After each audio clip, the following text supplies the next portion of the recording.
Greetings, sentient beings. This broadcast is not intended for children.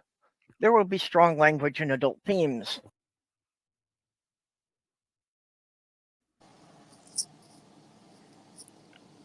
Hello, everybody. And nope, Purple isn't here right now. She's probably worn herself out trying to prepare for inspections. How many people are in the chat there? Somebody say something so we know if we're talking to the ether or actual people. Well, I see there's 4 people watching, so...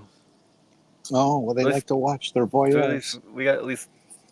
If we're 2 of them, then there's at least 2 other people watching, so...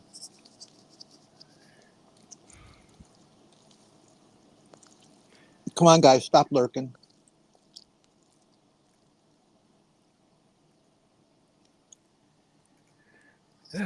Or turn your names over to ICE and tell them that you're an illegal immigrant. Not from South Africa. Yeah, you can get away with if you're from South Africa, huh? I want somebody to do the research and tell us how many of those Afrikaners who came over have some sort of relationship with Elon Musk.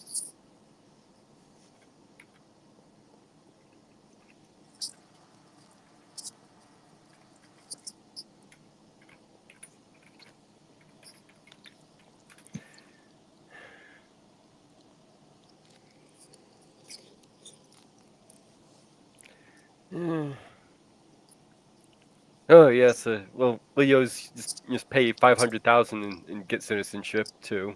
There's that. Oh, hello, Molly. 500,000 or 5 million? 500,000. Okay. Yeah, I was just double checking that. I couldn't remember if it was 500,000 or 5 million either. I knew it was 5 something. Either way, it's absolutely bullshit. Yeah.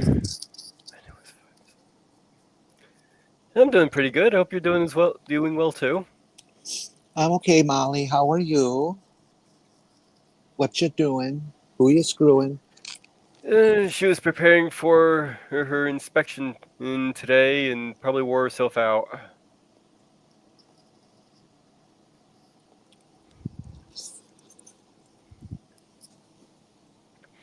At any rate, today is National Third Shift Workers Day, or National Night Shift Workers Day, wherever you prefer. And let's see here.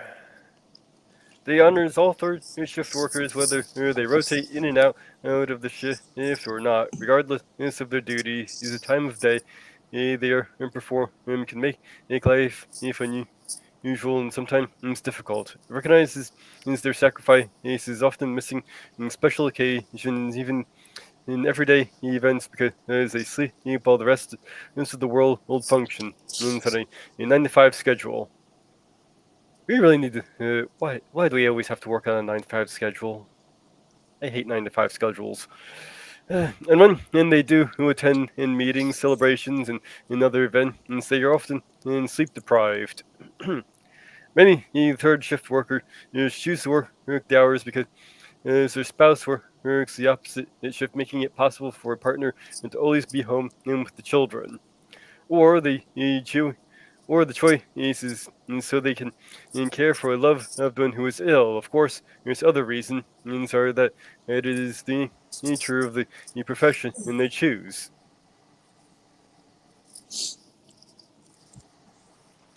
I had a good friend, Glenn, who I've mentioned before on this panel.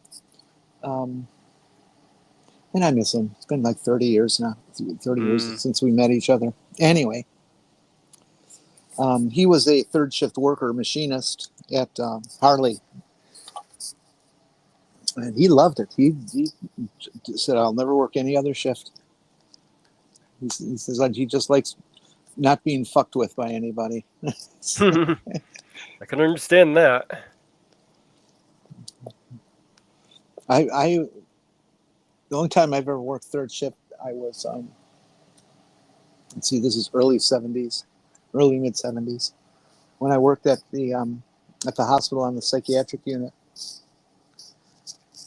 My regular was second shift, which was in a hospital. It was 3 to 11. 3 to 11? Yeah, something like that. And that would be fine. But sometimes they would have to ask somebody, oh, could you double shift because so-and-so is not going to make it and blah, blah, blah, blah, blah, blah. And I got volunteered a lot then because the shift differential was like $2. And that was a lot of money in 1970, 73, 4 or 5. But man, was it fucking scary. I'm telling you, you know, you're checking rounds, doing rounds and checking beds and all this kind of stuff. And you see a bed that's empty, but you can't find the person. Ooh. We did have some violent patients there, so it was often a concern that you really had to keep in mind. Fortunately, nothing happened to me on third shift. It was all on second shift, but nonetheless, it was scary stuff.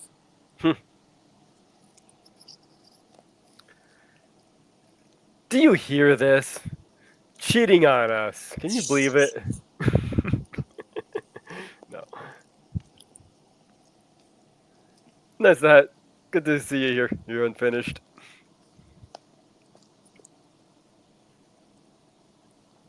Who's Natalia Reagan?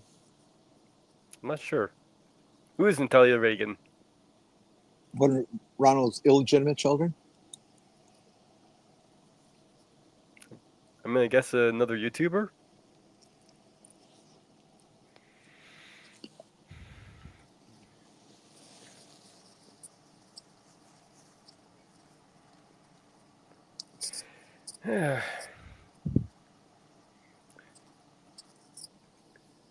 I worked night shifts for a while. I didn't like it. It wasn't into work itself. Didn't like being always asleep during the day.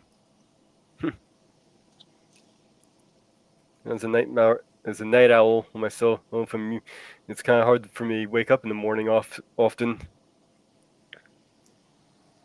Oh, politics. You guys hear that great result out of Oklahoma? No, I haven't. It was the mayoral election in Oklahoma City, I believe. And the position has been red forever. And this time around, the Democrat came in and walked all over the Republican incumbent. Just, fuck you, you're out of here. Ooh. I'm not going to be surprised if we see more of that. I sure hope so.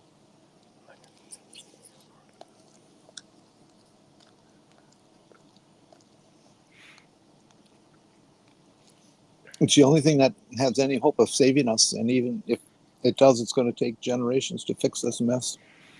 Yeah. I'm not sure if we have generations to fix it, though. Well, we don't get a choice in that. I mean, it's going to take a fucking generation to get rid of the damn Supreme Court justices. Yeah, she's cool. She's a primatologist, stand-up comic, and all-around and hot artist. And she's currently trying to get her channel off the ground enough to get it monetized.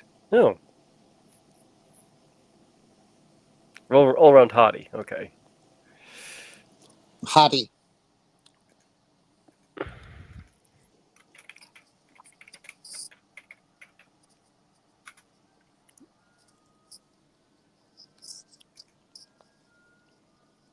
I see what you mean.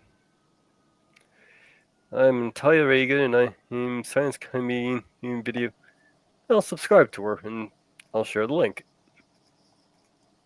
That would be nice. There is in the YouTube chats. And for those of us who doesn't have access to YouTube chats in here, Jenny, there's in the private chat.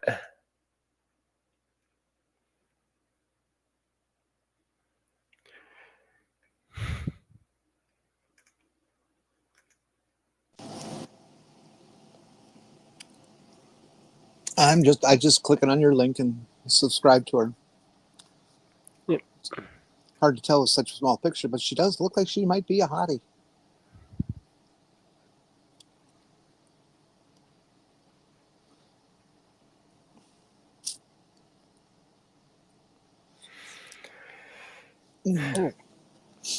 Have you ever worked third shift there, Mage?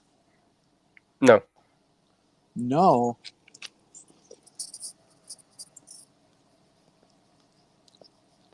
Well, that's not fair. Everybody should have to work third shift at some point. I've been pretty much on disability the entire working life.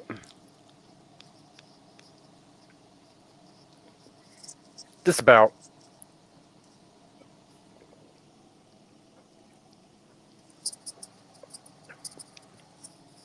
I did try to work some at one point, and I quickly found out there was something seriously wrong here. How so? It's hard to explain, really. I'm not really sure how I can really explain it. But I was realizing that there was something seriously wrong with what was going with me, and as I was trying to work, and that led into looking into things more and putting me on disability.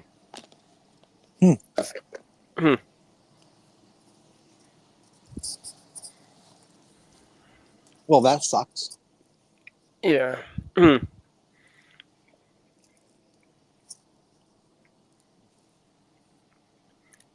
it's not from a lack of trying, let's say.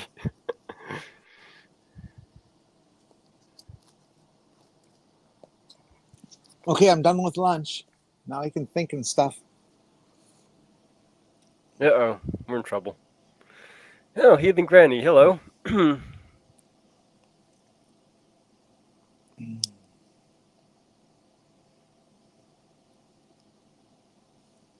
What's this? No, they're not Dutch. They're Afrikaners. But, I know that came from Dutchland. But, they're not Dutch. And if they are Dutch, then that means I'm English. My grandfather was Dutch. Pardon? My grandfather was Dutch. Yeah? Yeah. Did he move here? Yeah. He grew...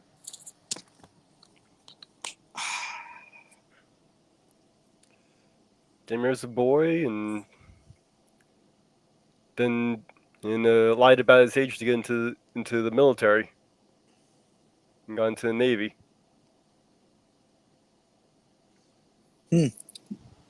Good for him.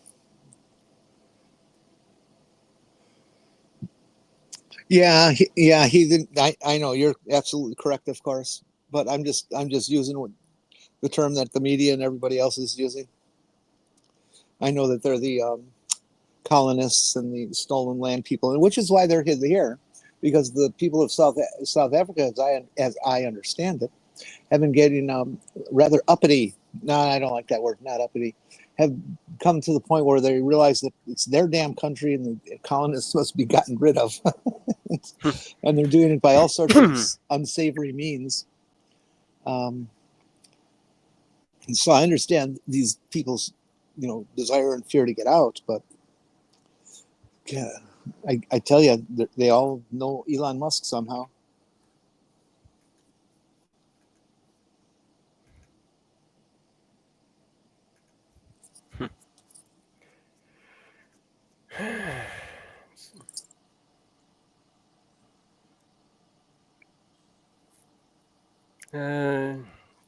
Jeff Corbett founded National Third Shift Workers Day to recognize those who keep businesses running, the lights on, and people will safe throughout the night.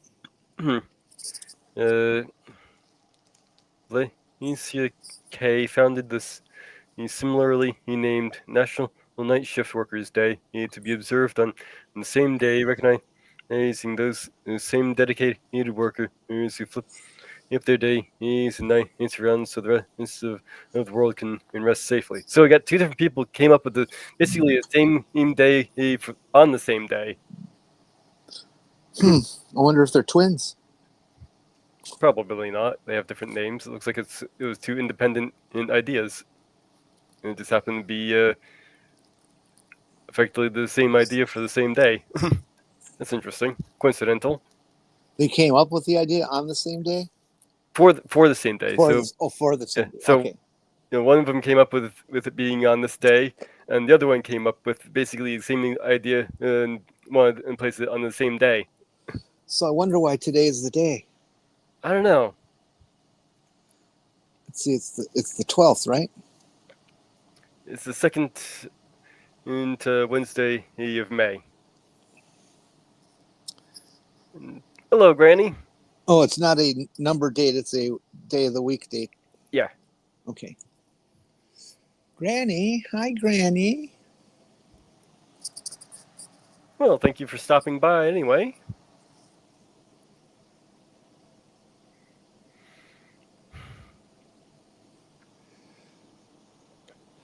We're alive. I haven't shot myself yet.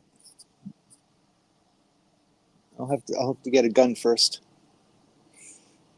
Those are too expensive.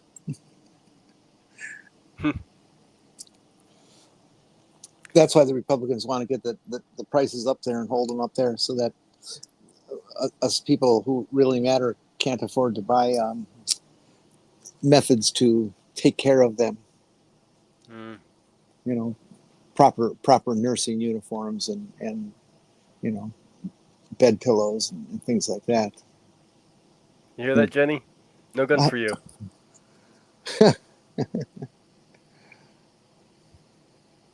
See, Granny just didn't want me to have a gun because she knows that I'm suicidal, but you know, big What's a good deal. reason? Big deal, you know. I had speaking of life and death, I had a surprise death in my life. My dear friend Lester Walenta, an old car buddy from a long time ago. He's the guy who got me interested in actually taking on an Isetta and messing with them, which became a significant part of my life. And he had a history of not having a very good heart. He'd had a couple heart attacks that I knew of. I haven't seen him in over 10 years now. And he dropped dead. Just heart said, "I'm done." The defibrillator tried to bring him around, and it couldn't. So it's bye-bye Les. He's only like about 5-6 years older than me. Is this a friend that died this past year, or is this like a recent thing? This is last week. Oh, last week. Oh, wow. I know you had another friend who was a car buddy who passed earlier, like either early in the year or last year. Yeah, that was Bill. That was an expected death. You know, he had cancer and failed kidneys, and everybody, including him, just knew it was a matter of time. So everybody got to prepare well enough for that. But Les, this is like, wow. Les was one of the founders of our local chapter of the BMW Club back in, what year was that? 69, I think they founded, or 72, I don't remember which. I also know a deep, dark secret of his that I can't tell, even though he's gone. It's just, one of those. It's just not right. Yeah. It's nothing criminal. Well, no, it's nothing criminal. Success at age 70. Success at age 70. I have friends. Success at age 80. I can walk. Yeah, I'm wondering if I'm going to be able to do that at that age, if I'm going to live that long. Oh, I have dry pants. I got something I'm going to pass on to everybody out in the chat there. How many people we got out there? Not too many. Not too many? Well, I'll do it anyways. Hey, faithfuls, guess what? I've lost 109 pounds. Yay! Congratulations. Were you trying to lose 109 pounds? Yeah, I dropped my purse. So Okay. yes, I was trying, and I was apparently successful. I've got another. Well, the doctors say I only need to do another 100, but I want to do 150. Yeah, I lost 100 pounds once, and so I still can't find the backpack.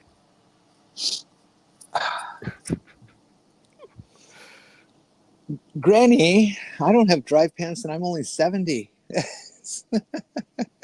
Don't laugh. uh,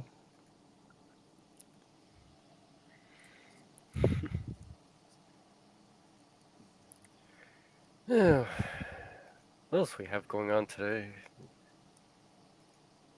I had my Twilight Zone show last Sunday. That went well, I think.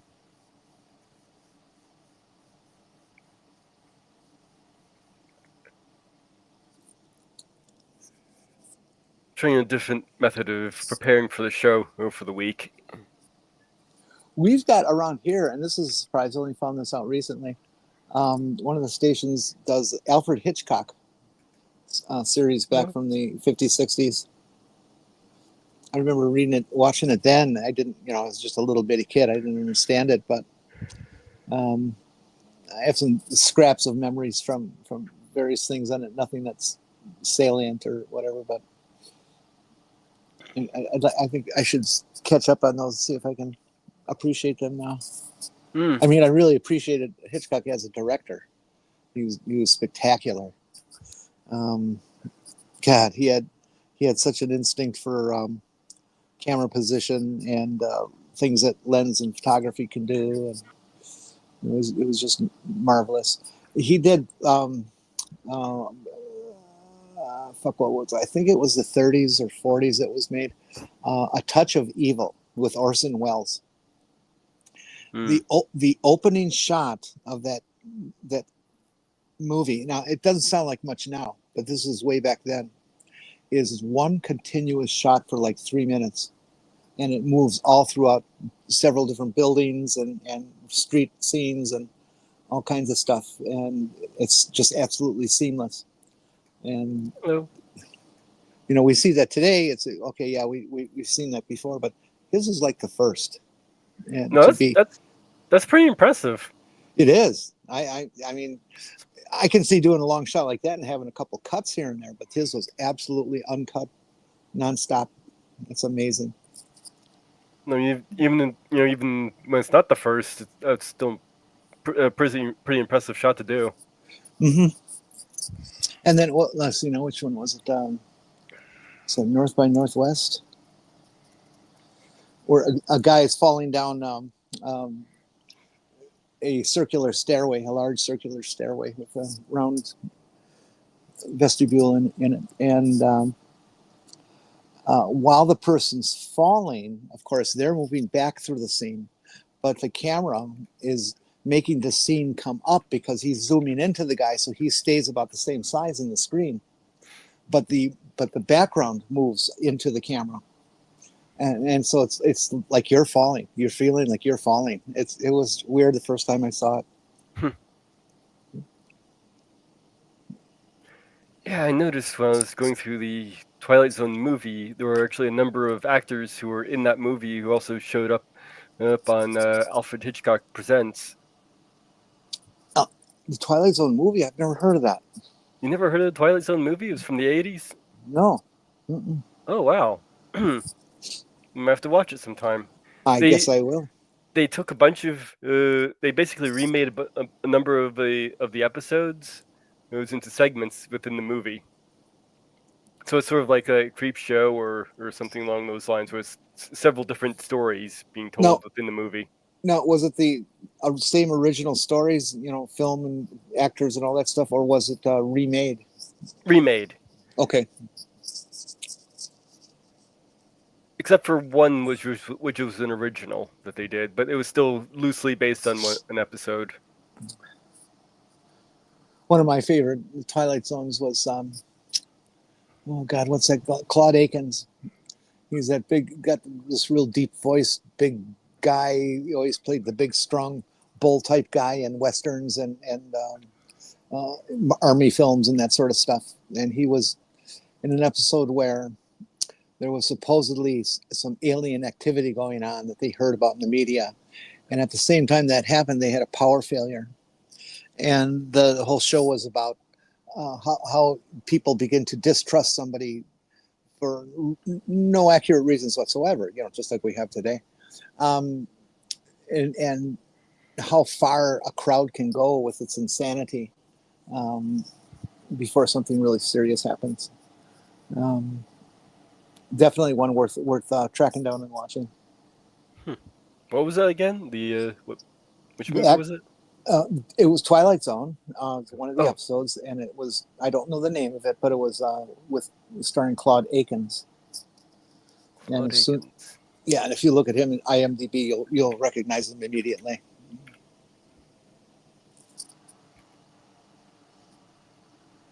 Let's see here.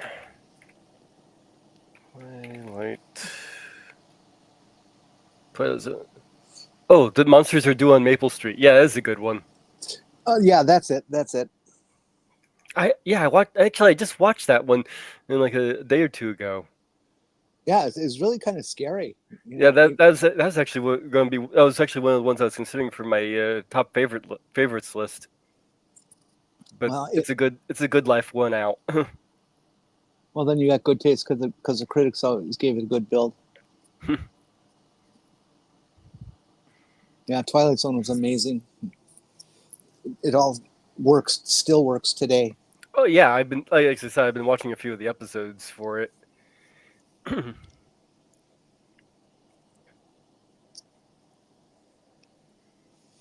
Yeah, I watched the one with the where the guy, he wants to read books, but then he gets.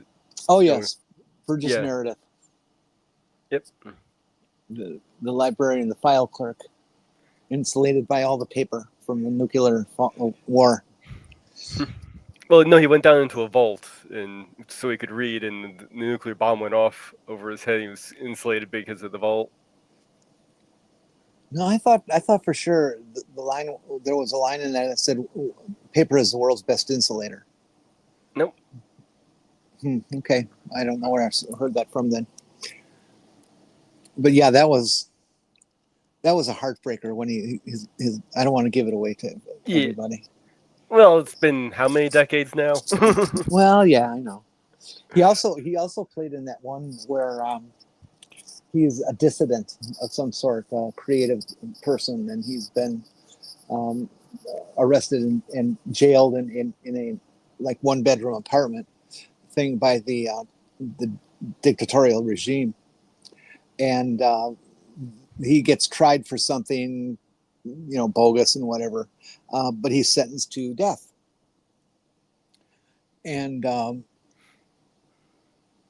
the option was that he would get to choose how he wanted to die. And he finally decided that he wanted to die by a bomb.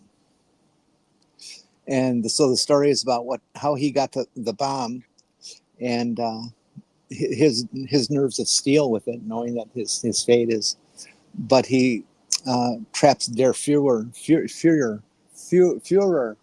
God, in the room with him, and so the story is about the Führer going crazy from fear and thinking he's going to be wiped out with this dissident. Interesting. Again, I don't want to give it away. Yeah. Another one I liked was Beauties in the Eye of the Beholder. In fact, I think that might have been the first Twilight Zone episode I saw. Which was that one? The one with the woman with her face just wrapped in bandages, and they do the whole face reveal, talking about how ugly she is. Yeah, I remember, but I don't remember how it ends and stuff. They do a face reveal, and she's actually beautiful, and everybody else is ugly from our perspective. Okay, yeah, that's it. That's it. There was another one as a trans kid that really affected me. Um, the character's name was Val, as in like Valerie, and Gig Young was the doctor on hand at it, and it was this society where when you reached a certain age, you went into this government facility, and they put you through this process so that you came out beautiful. And there were just a few styles of how you could look, but they were all beautiful and no wonder and all this kind of stuff. And the woman who's there, it's compulsory to do this, and she did not want to do it. She said, "I just leave me alone. I want to keep the face I have and all that kind of stuff." And she was eventually talked into it, and went through it. So the story was all about her process of coming to grips with her own feelings, her own biases, these kinds of things, and ultimate resolution. And again, I won't tell you the ending of it, but the whole transformation aspect is what nailed me as a trans girl. That to see that, and wishing, oh, I wish I could go into a machine and come out right, that kind of thing. Interesting. Yeah, it's one of those. It's one of the marker stories in my life.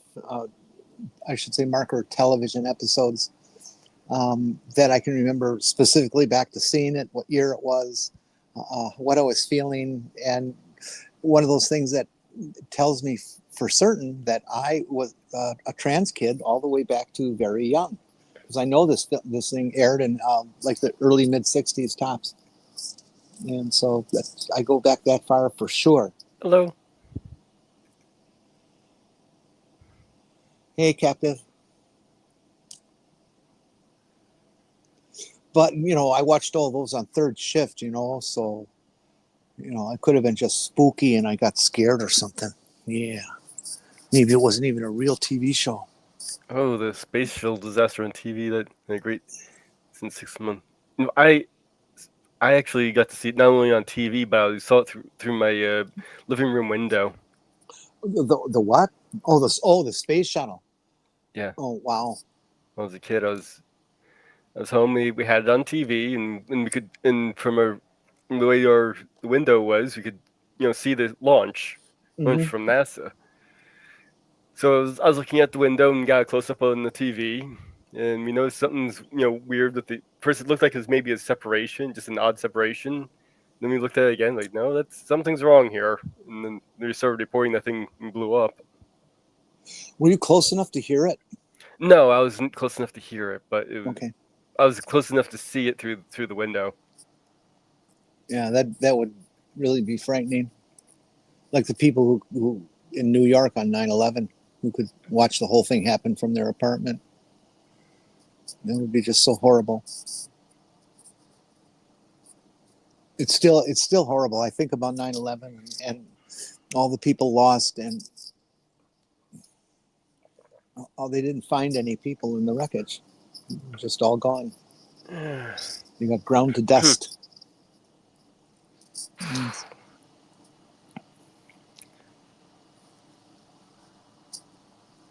Very upsetting. Not being able to find all those people is just disturbing. Mm-hmm. Well, they got DNA samples and stuff, and apparently there were some pieces here and there that they were able to identify, but for the most part, it was from the people that you hear talking about it who were there and some of the recovery crew. Then it was just empty. Oh God, that was an awful day.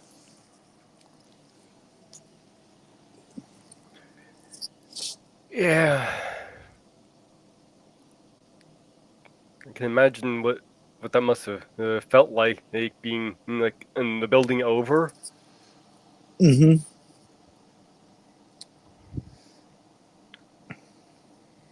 Apparently my cousin actually met the terrorists who did that before they, committed that act. So they didn't catch them, so it's your cousin's fault. Well, they were getting a ride from his drug dealer. Oh, oh, you mean regular New York life?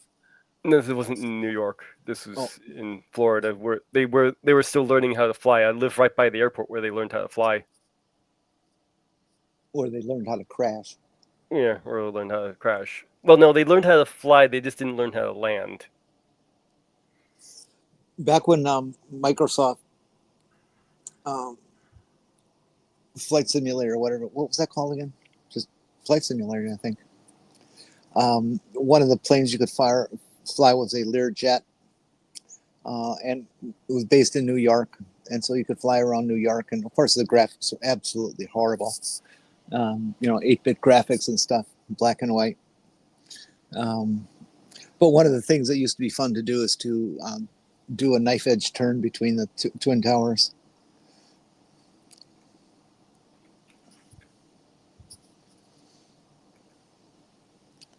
But at least I don't call it the Gulf of America.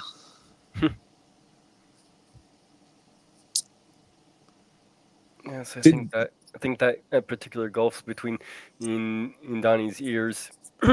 Yeah, I'd agree. Did you hear what the Mexican president, what she did as a fuck you? Oh, For Mexico's purposes, they have renamed America to Mexicana America. Well, the whole left third used to be theirs. So I'm all for that. I'll call that use that word from now on. I'm just wondering, am I the only one noticing this? But is Trump really slowed down in the past few months? I don't know. He's certainly is falling asleep a lot. Yeah, I'm just noticing the in his speech patterns, in like interviews and stuff, he seems a lot slower than he was, even just compared to, the campaign. Well, maybe it's completely a decision, and he feels he can slow down because he doesn't have to campaign anymore. Maybe. I don't know why I'm trying to give him the benefit of the doubt. He certainly doesn't deserve it. Well, it's a worthwhile whole thing to consider.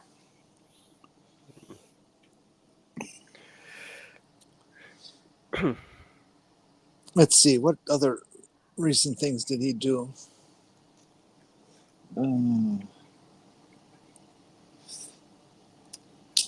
Yeah, that airplane is such a lovely thing.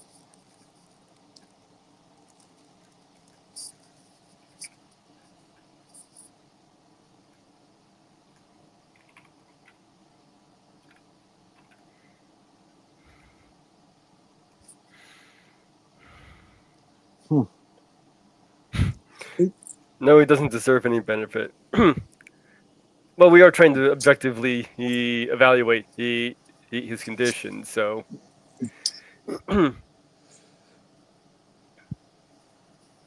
Yeah, he's our president. We should respect him and honor him and adore him. Yeah, this has nothing to do with respecting or honoring him or any of that stuff. This is just a matter of evaluating what's going on with him. Oh, but if we respected him, we wouldn't even ask that question because we know he's everything perfect that there can be. Oh, yes, he's the epitome of godliness. Yeah, he is physical perfection and intellectual superiority to everyone on earth, including that 14-year-old who got her master's and got her doctorate at 17. Oh, but, yes, definitely. I mean, yeah, he's definitely. How could she possibly compete with Trump? Well, she can't. She's not capable because she's POC. So in his eyes, there's not a chance that she could be better qualified than him.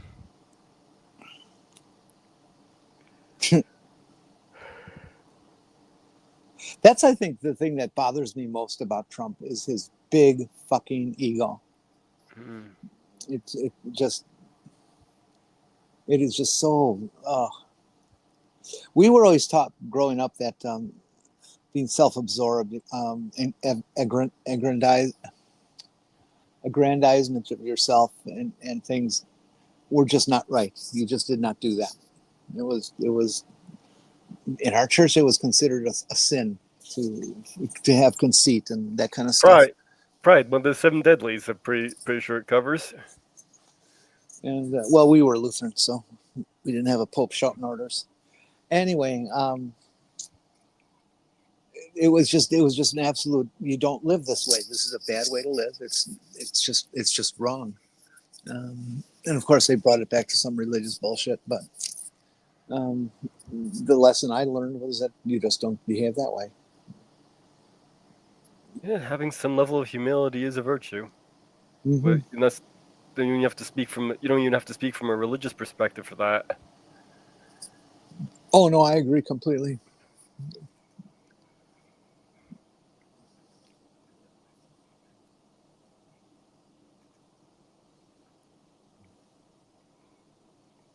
But at least it's easy for the comedians to imitate. It's so predictable.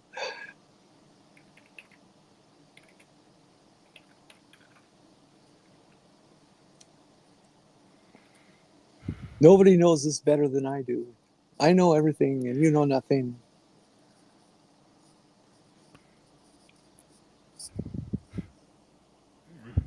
Smack that sucker down. I suspect that it's part upbringing, part issue with brain chemistry, being it's likely being a sociopath. I always wonder if that's. I don't know if there's any papers written on it, but I'd like to find out. Is things like narcissism and that a chemical thing, as you mentioned, or is it a natural physical construction, neurological anatomy is incorrect or wired wrong or something like that? That's a good point.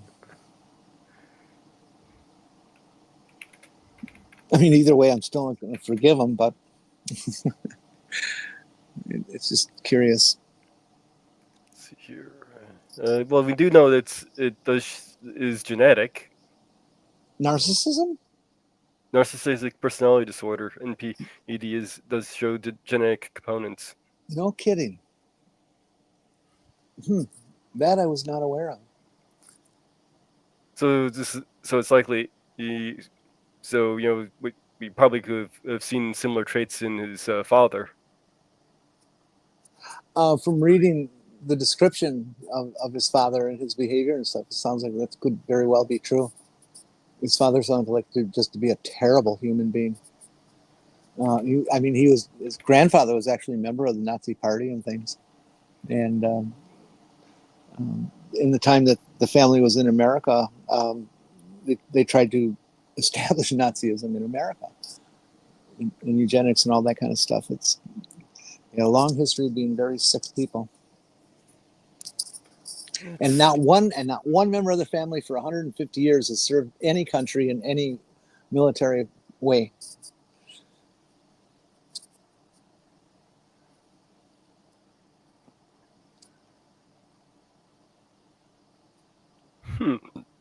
Seems like it's a complex interplay of different factors. There's physical, biological, environmental factors.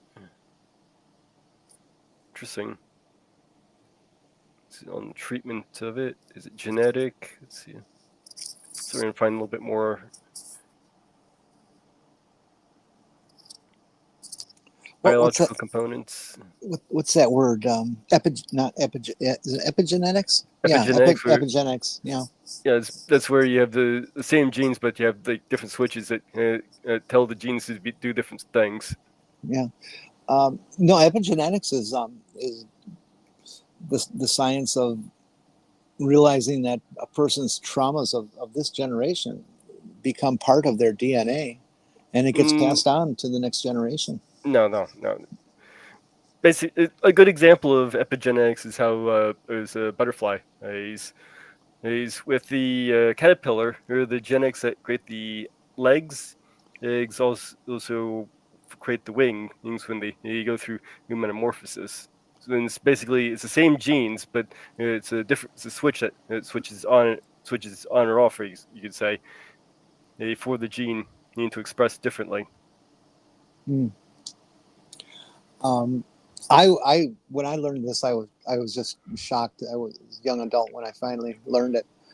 That a butterfly or a moth or whoever is doing their metamorphosis thing and they're in their cocoon and stuff, their entire self, their entire being turns liquid and then reforms itself from that. It's like, what? Holy cow.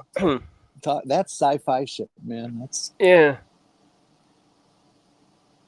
Another interesting thing is being gay or straight may be epigenetic. There's a strong indication of that.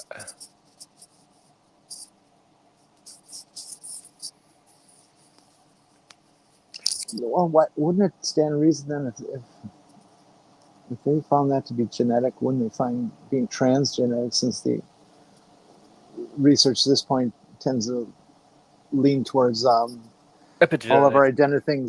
all our identity things living in the same spot in the hypothalamus. Epigenetic is so the genes themselves aren't different, but it's how they're expressed that differs. There's a strong indication of it being straight or gay is a result of this. And yes, there is actually some evidence that suggests that being trans or cis is also connected to this. There may actually, in fact, there actually may be both a genic and epigenetic factor of being trans or straight or cis. Oh, I forgot to say bye to Bosch. Goodbye, Bosch. Oh, get her. Oh, I'm sorry. I'm yawning here. Yeah, I didn't know I was being that boring. Well, I usually can tolerate it, but it's something about today. Yeah,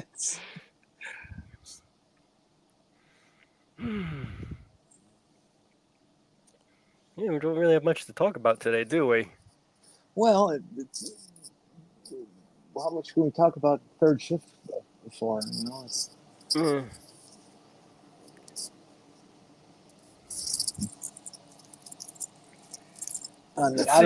I don't know nothing about it. Let's see, what else have we talk more about Twilight Zone, or talk a little bit more about my upcoming show next Sunday, if you want. Well, what you gonna do? It's sort of a celebration it's a guy's birthday. It's going to be sort of a celebration of his birthday, since he was a strong influence on my channel. Though the guy is, I'm not sure how much you'd like him, seeing as he's in the anti-woke crowd, but still, he was still a big influence on my channel. So he's the anti-book crowd. Woke crowd. Oh, okay. Anti-woke. Anyway, he goes by the name Doomcock. Very friendly name, by the way, very children-friendly name.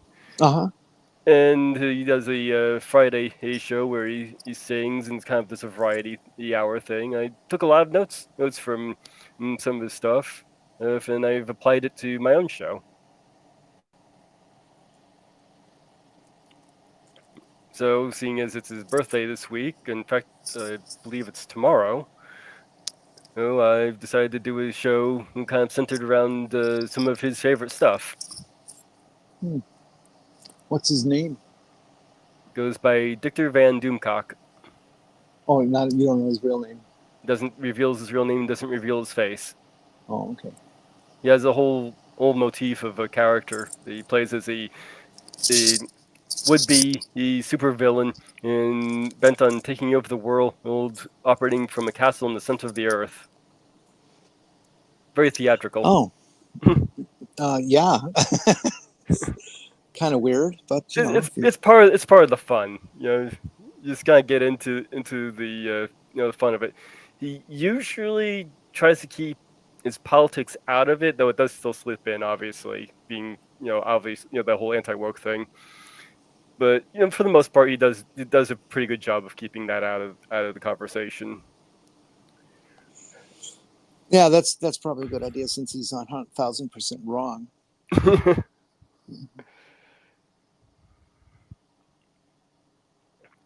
So I can still sit down and enjoy a show from him without,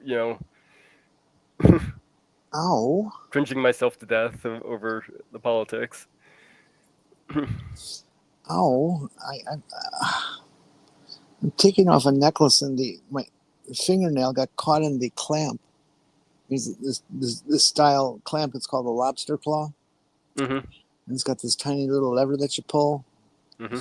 And it's spring loaded, and my finger got caught between the body of the lobster claw and the little arm that you pull, and I couldn't get it out. Ouch. Mm-hmm. Well, I was afraid I was going to break my nail. Yeah. So some of the lineup I have for the show so far is a history on Captain James T. Kirk. That's to kind of highlight, seeing as that's his favorite captain in Star Trek, and he started his channel by ranting and raving about Star Trek Discovery. And I'll be doing a radio broadcast of X-1, which is one of the ones he said was one of his favorite radio broadcasts. And I'll be covering trivia on Blade Runner, which was one of his favorite movies.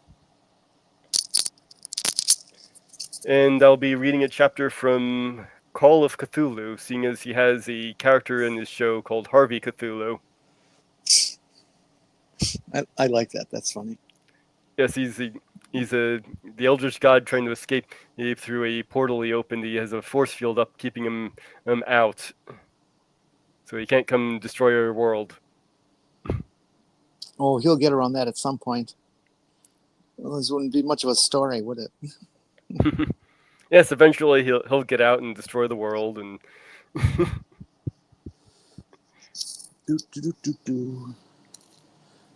Don't mind me. I'm just taking off my jewelry so I can go take a nap when we're done here. And there's this whole subplot of Harvey having children that he totally denies ever having children. He doesn't have any children. And each week we antagonize him to try and escape.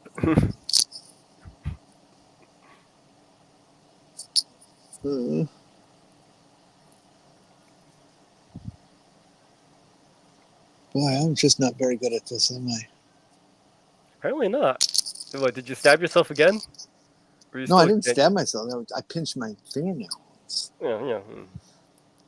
The little arm is not even 1/8 of an inch long, and the spring is rather forceful.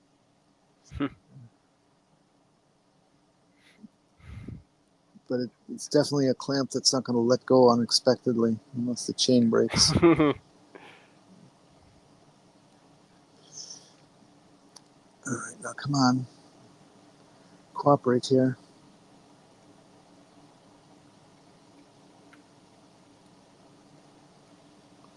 There we go.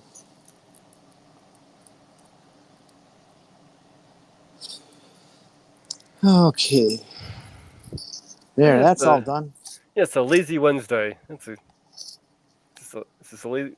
See what that's the problem. We're all night shift people, and we're trying to work during the day. So, well, as you're listening, Purple, get your ass down here and do your job.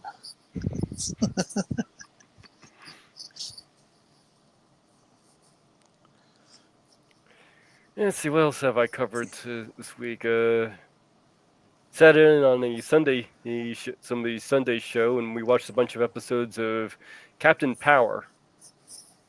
That was Captain fun. Power. What's a Captain Power? It was a TV show from the 80s. It was very underrated, but it was poorly marketed. Basically, they had this very dystopian, apocalyptic situations where a machine means won a war, and these are the soldiers that came out that had to fight fight them off, and there was a toy line that went along with it, and the toys, like the jets and stuff, had an infrared sensor built into it, and there was these scenes on the screen where you can point and shoot at the enemies, and rack up points on your toy. And at the end of the show, you can count up your points, or if they hit you with their lasers, it'll deduct points, and if you lose all your points, it'll eject your character out of the cockpit of the jet. Well, that's kind of cool. What year was that? 1987. Wow. In fact, I could actually play a little bit of it because it's nobody owns the copyright right now. Oh, I think you should buy the copyright. They tried to do a revival, but let's see here. But nobody wanted to watch.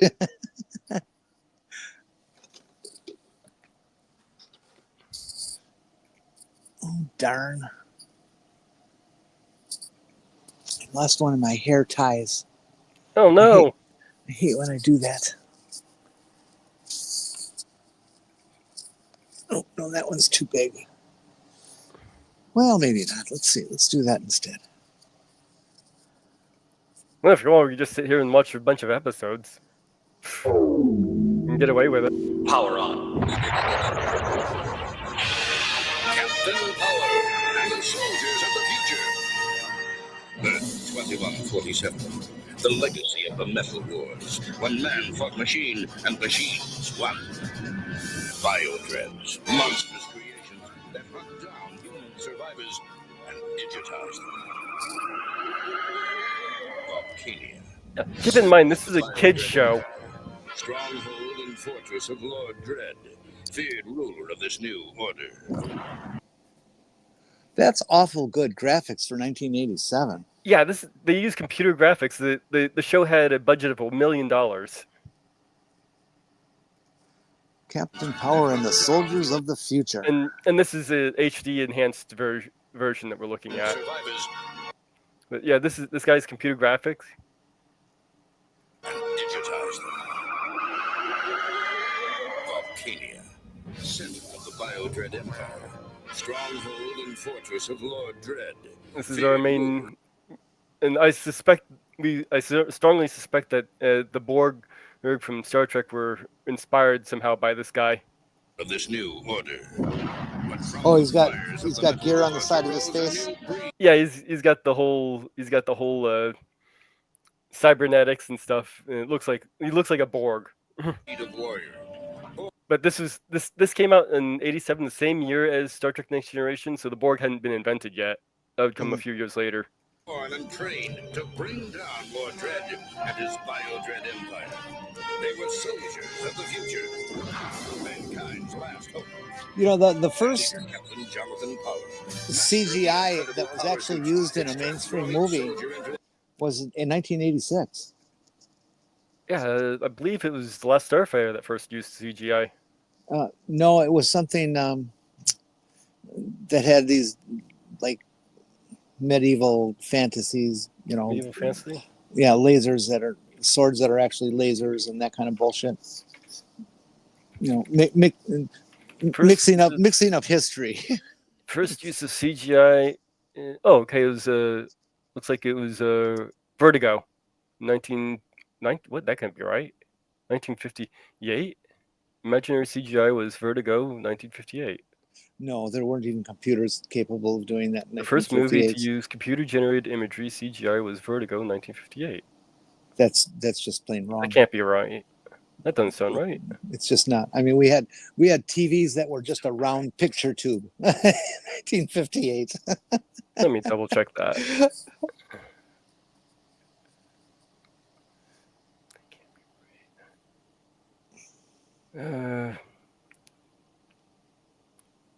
Live action film with CGI was Vertigo. No, that's just wrong. I do not believe it. I'm going to have to look into this a little bit more closely. Vertigo, 1958, American psychological thriller, directed.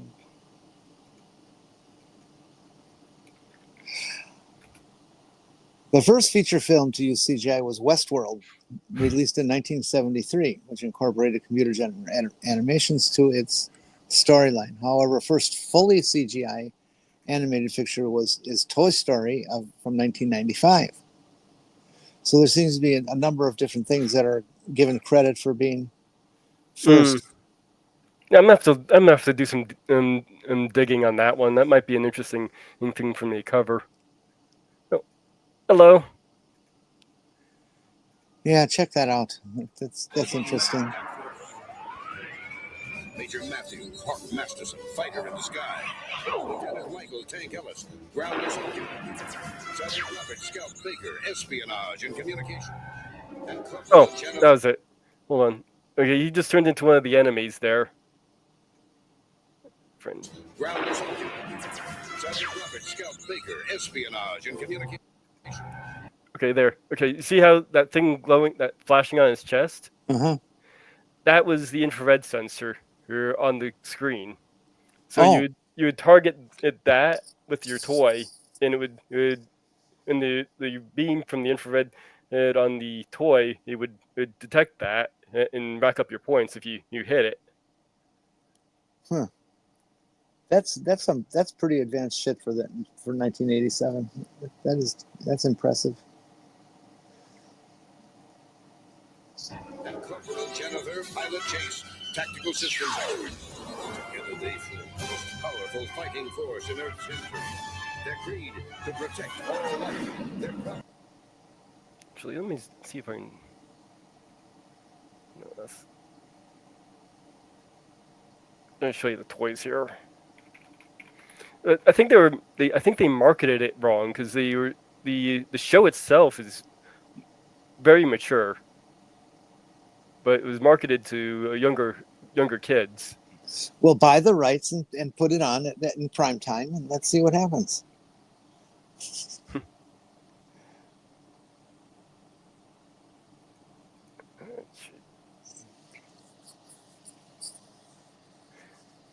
Yeah, I'd like to. They did try and do a revival of the show, but the creator got himself in some big trouble doing stuff with kids. Well, that'll happen. You do that, you're out of here. There was another film, Starman, with Jeff Bridges and that woman. She was on one of the Indiana Jones movies. And that film ended, and it looked like it was destined for a sequel. And the only sequel that ever came up was a TV series that was just absolutely pathetic. They made it clear in the movie that Starman and this human had sex, and that she had this hybrid baby, and that's what this show was based on. Then is it this kid? Yeah, it was. With the TV show was so bad, it was just horrible. I think I remember that TV show. But anyway, here are the jets, and this is one of the figures. Here's in the center, and the jets had the infrared, so these things up here is like your transmitter and receiver. Mm-hmm. And you have one over here on this one. Oh, wait, I'm not sure what I'm looking at here. Let me try again. These are the toys here. Okay. So up here with this area, these are the transmitter and receiver for the infrared sensors. And there's like a handle on this thing that's underneath the jet with a trigger, so you can actually shoot it like a gun. And your character would sit in the cockpit, and if you took too many hits, the cockpit would eject the character. And this is one of the characters here.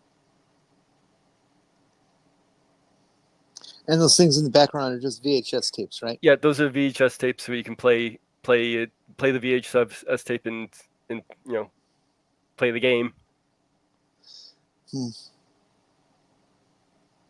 That's interesting. I think I still have the VHS tape someplace, actually. Oh, well, you should definitely play them for us. Well, I can play you the TV series I've got here. I mean, Well, do you have the gun? it broke. Oh, I know. I was so disappointed when it stopped working. But I think it would have been better if they had marketed this to a little bit older crowd, like say 12 to 16. Made maybe a replica of Captain Power's blaster there instead of using jets. And they could have had the same exact concept and even brought in some of the younger crowd that way. I think it would have gone over a lot better. Lord Dread's rule. Their name, Captain Power and the Soldiers of the Future. soldiers of the future. The future. You can see this model here. I mean, that's pretty detailed stuff for a kid's show. Yeah, that is. That's. Let's make some history today.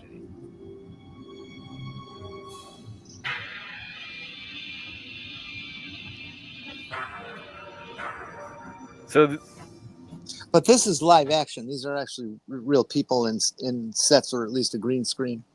sets, yeah.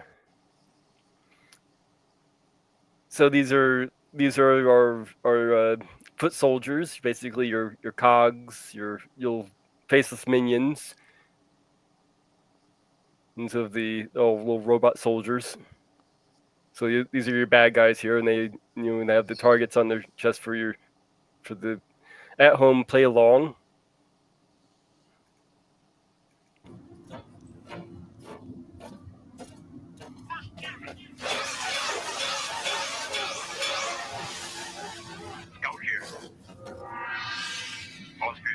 That looks like it could have been the invention of twerking. Hey, hi, Cosmic Kyle.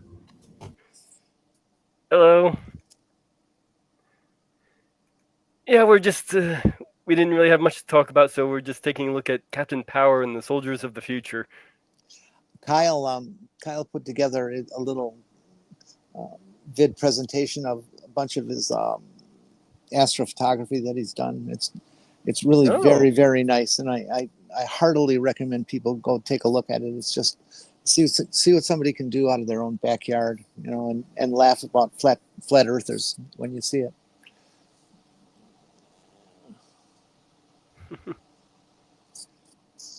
Kyle, could you put a link to that in somewhere? Do you have a wrench to? Oh, you don't have a wrench for it. Okay, you don't have the wrench to put the stuff in. Let me see if I can find. Well, just put a space in between each thing, and it doesn't recognize it's an HTTP. So people can at least copy it and paste it.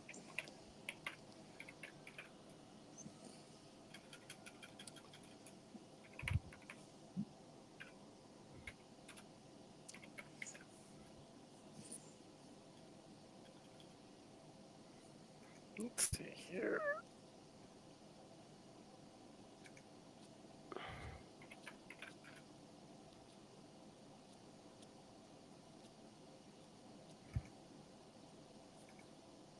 And there's your YouTube channel.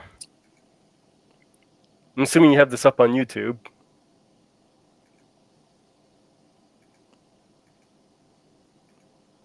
I think I saw it on TikTok. At any rate, but that's just a kid's app. And there's channel there. Nothing important or intelligent ever happens on TikTok. We don't really discuss neurobiology or anything like that.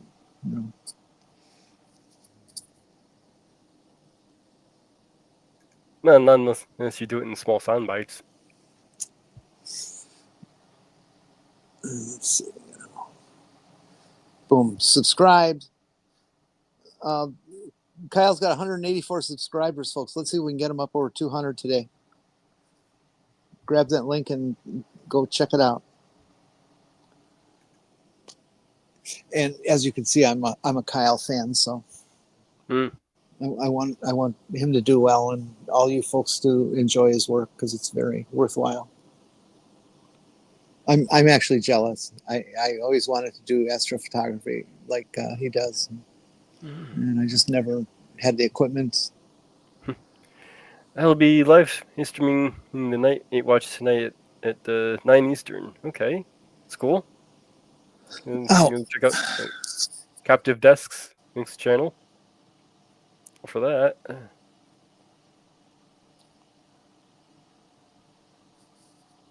And Kyle has one more.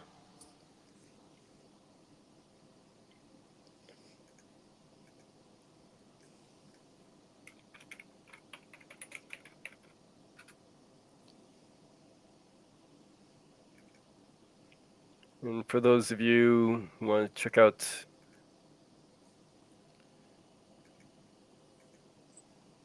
Captive, okay, you got that. All right, you got your own new channel up there. Okay, good. So you got the link there. You can check out for Captive Desk. Oh well, I'll click the notify. See if you can notify me. Like before the show instead of halfway after. Yeah, don't you just love when YouTube does that? Hey, Yes. there's a show you want to see. It's been running for an hour, but hey. Well, it's awful. Uh-oh. Jenny?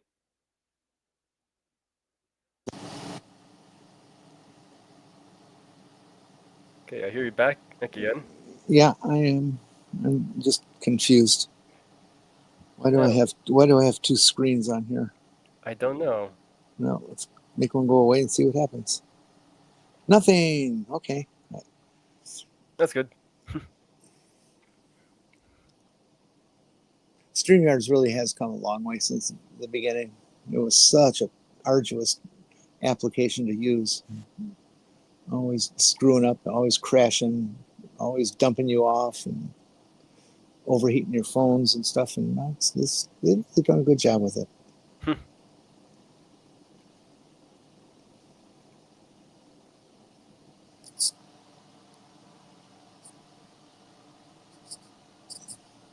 Now, Midge, on your show, do you put your face on there, or are you still avatar based?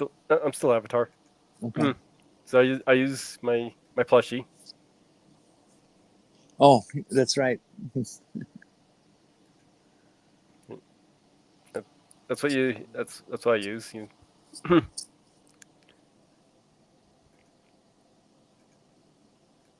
What creature is that? That is a wolf. Oh, it is. All right. And he's dressed as a Jedi. Okay.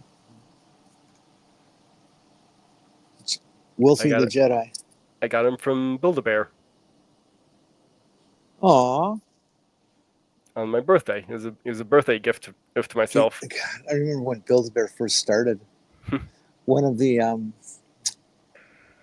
bears that you could build was a bear with a straitjacket and all kinds of Looney Tunes type stereotypic things around it, and people got upset. You got to get rid of that one, and they did, because they're a new company. They're trying to make a name, and so they kind of were forced to do what the public wanted. But now there's that whole company, Plushy Dreadfuls. Yeah.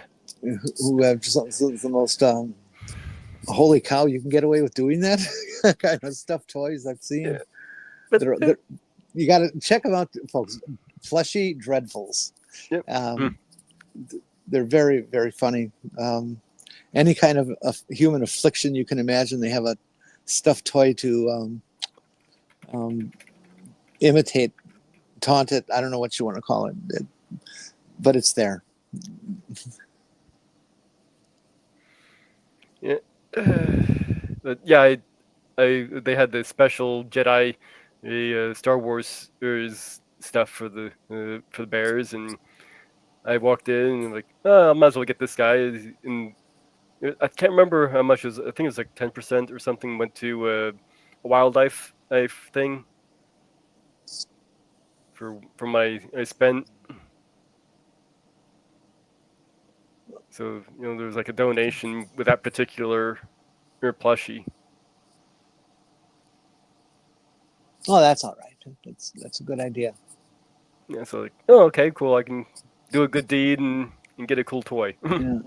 I just don't like the grocery stores that round up, because they get to take that money and keep it, and they may or may not actually donate it. And that seems pretty creepy. Oh God! Did you see the video that's in the news today? It's probably trending. It's on the freeway. The filmer is in the left lane, and over in the right lane, and maybe 4, 5, 6 car lengths ahead is some guy towing a car backwards,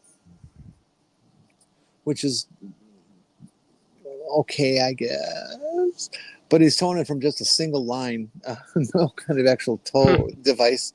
And because he's towing it from the rear, you have to lock down the front wheels, and they didn't. Oh, jeez.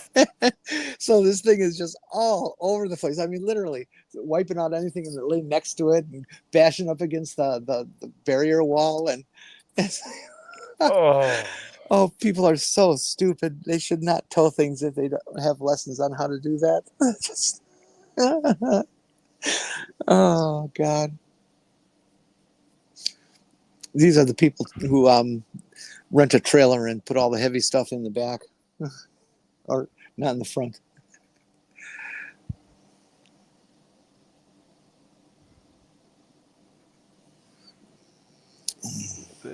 There's our plushies. Yeah, the dreadful plushies. ADHD rabbit. Love rabbit. From left to right, there's Love Rabbit. There's Love Rabbit Limited Edition. There's ADHD Rabbit, and then ADHD Rabbit Chaos. Extra Chaos. Extra Chaos Edition. Yes. I know there's a trans plushie somewhere. There it is, down there on the lower left. Oh,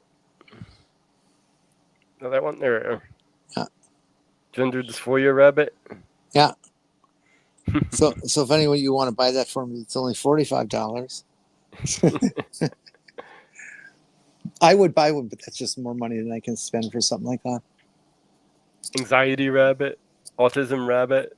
I kind of like the autism rabbit. It's cute. Let's see, which one is that? Oh yeah. Oh, with this little infinity signal signs. Fibromyalgia is kind of cool. Yeah. Borderline personality disorder rabbit. Oh, this is a good one. The PTSD. Yeah, PTSD bunny. This is sleep paralysis rabbit. Oh, nice. I like that. It's got the little dream demon. I like how it's standing on its ears. That's funny. These are the best sellers, apparently. All plushies. Let's see what they have on all plushies. Anxiety rabbit, love rabbit, gender dysphoria rabbit, autism rabbit. The GD rabbit was in their first round of plushies.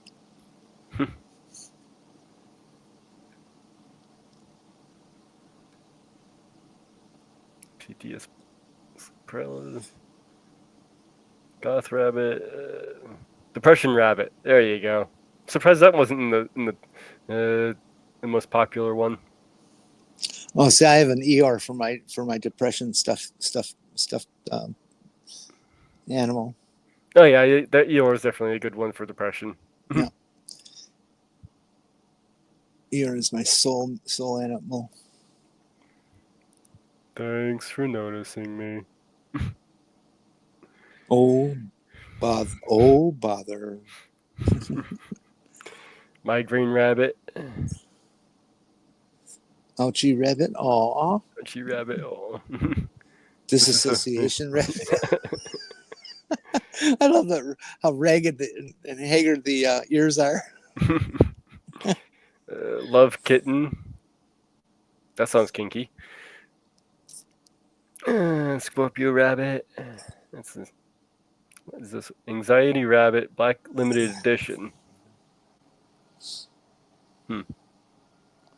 Non-binary rabbit. There you go. Anxiety bunnies. Set of 5. 1, 2, 3, 4. But there's only 4 colors there. 1, 2, 3, 4, 5. So this is 1, 2, 3. 1, 2, 3, 4. So it's 4 different ones. It's in 4 different colors. No mix and match, huh? That doesn't look like it. OCD bunny, OCD rabbit.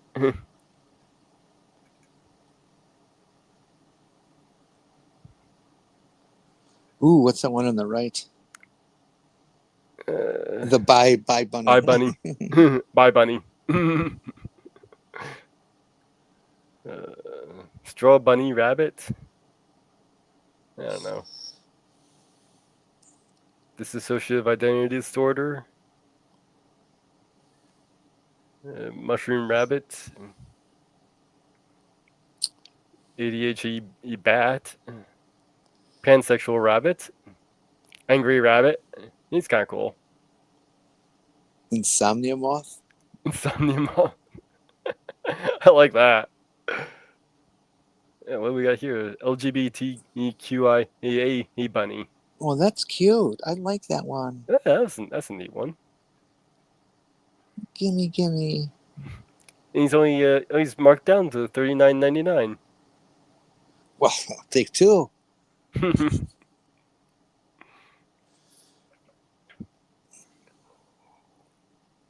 The ace rabbit looks very unhappy.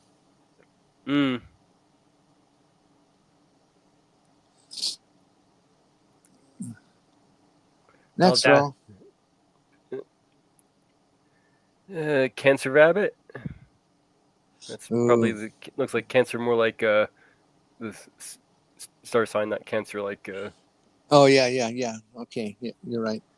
Bipolar number 2 bunny. Shy rabbit.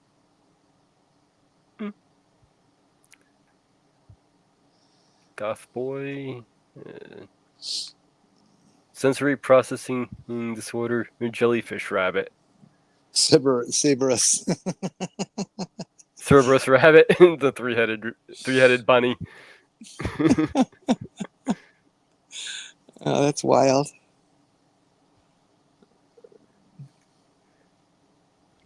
There's 21 pages of this? Holy cow. I'm not sure if we'll go through all of it, but this is kind of fun. We don't have not like we have much else to say right now. Well, I want to see the Libra plushie. Libra plushie? Yeah. Let's see if we can find it. See how they incorporate the scales. I'm guessing it would probably just be a symbol on it. Autism Spectrum Rabbit Gold Edition. Yeah, I kind of like that. That's nice. Love Frog. Pisces Rabbit.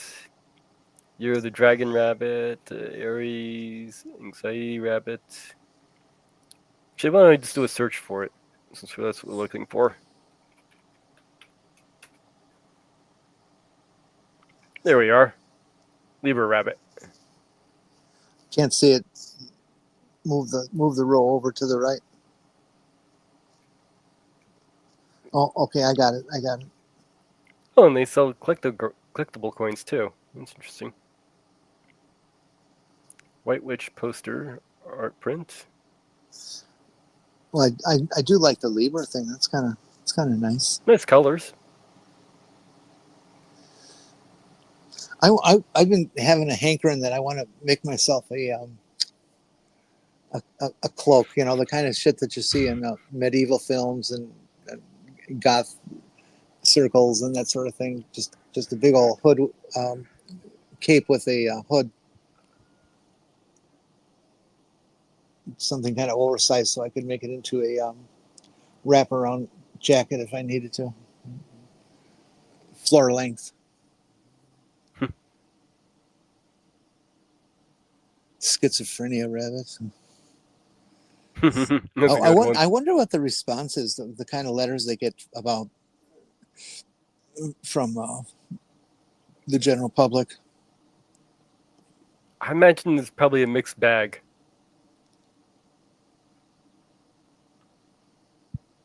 I could see some of these being quite helpful for some people with these issues. Like the autism bunny, I could definitely see that being, or an anxiety bunny. I would go broke trying to buy a plushie for each one of my castles. Yeah, really. Tell me, do they have one with congestive heart failure bunny? Is it blue?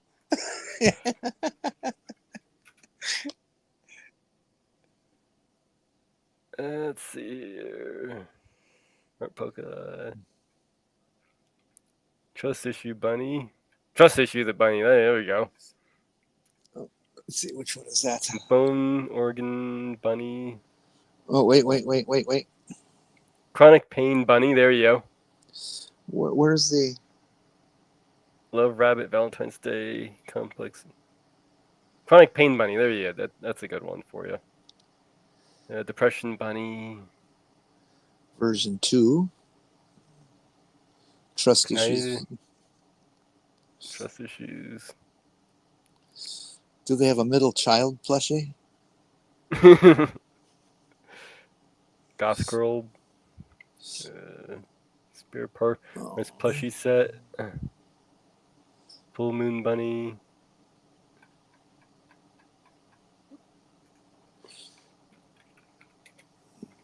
Oh, earrings. Plushie earrings. Let's see that. Adrenal crisis rabbits. Fuck.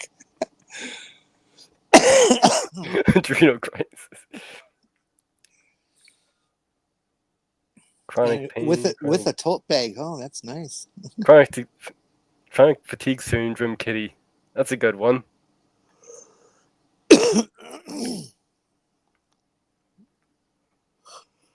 Oh, excuse me.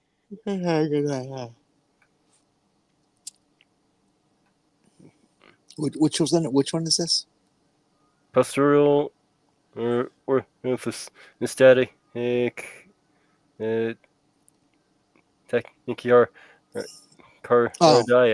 Postural orthostatic tachycardia syndrome. Yeah, POTS. Yep. I was curious what the POTS stood for. Well, it's the stuff that you like smoke, you know? Yeah, like they could have multiple meanings there.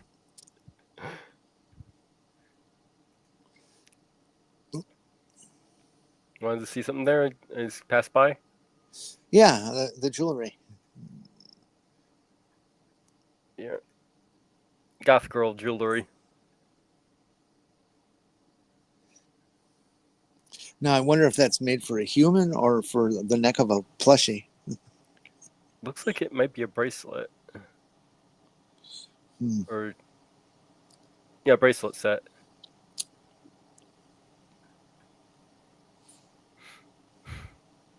$20. It's a lot of money for a piece of nylon cord.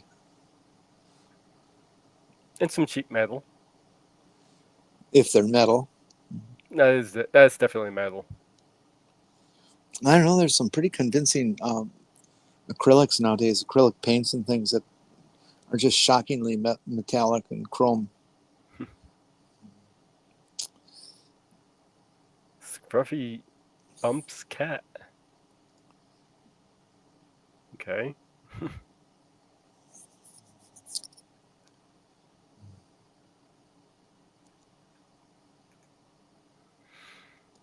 All right. I'm done. Yeah, are we boring everybody yet here? Plushy Dreadfuls, go on out and get yourself a little buddy. I got a Molly here with the belly. There. There you go, Molly.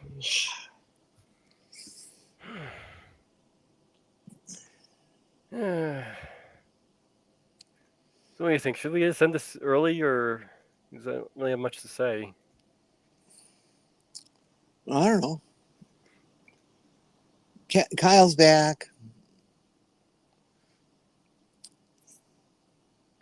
We should have Kyle come in and do a presentation of his favorite astro shots that he's done. Mm.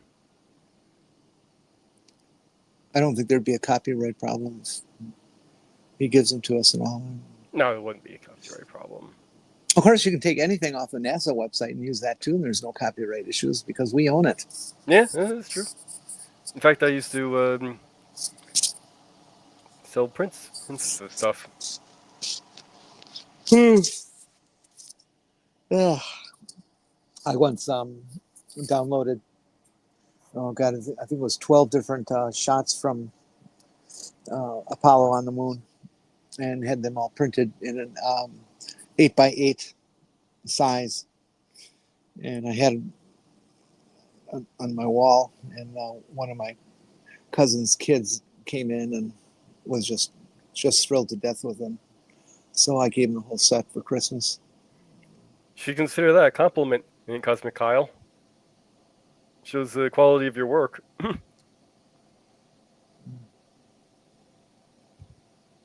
A worker for NASA.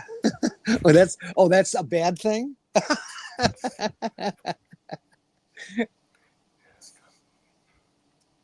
I like their newest what do they call it when Hubble did one? The deep space shot. Webb did one too, and there's, I don't know, maybe 4, 5, 6 stars in the picture. And you can tell because they have the flares coming out on the cardinal points, north, south, east, west. And everything else in the photograph is a galaxy. And it's just phenomenal to think of. Apparently, if you look at the original, which is much more detailed than what they show online, they believe there's 10,000 galaxies in this one picture. And the area that they were looking at is less than a third of the size of the moon. 10,000 galaxies in that space. It's like, fuck. Yeah, it shows you just how vast everything is. Yeah. No, it's a super great combo pod that comes from flat earthers. Oh, well, fuck flat earthers. Yeah. Yeah, they don't. But, show them, let them say something stupid, and then you get something to laugh about for the rest of your life. These idiots. I love how they cannot accept just absolute, perfectly correct and known science that's, hundreds, if not thousands of years old. And I don't believe that. I don't believe that. That didn't happen.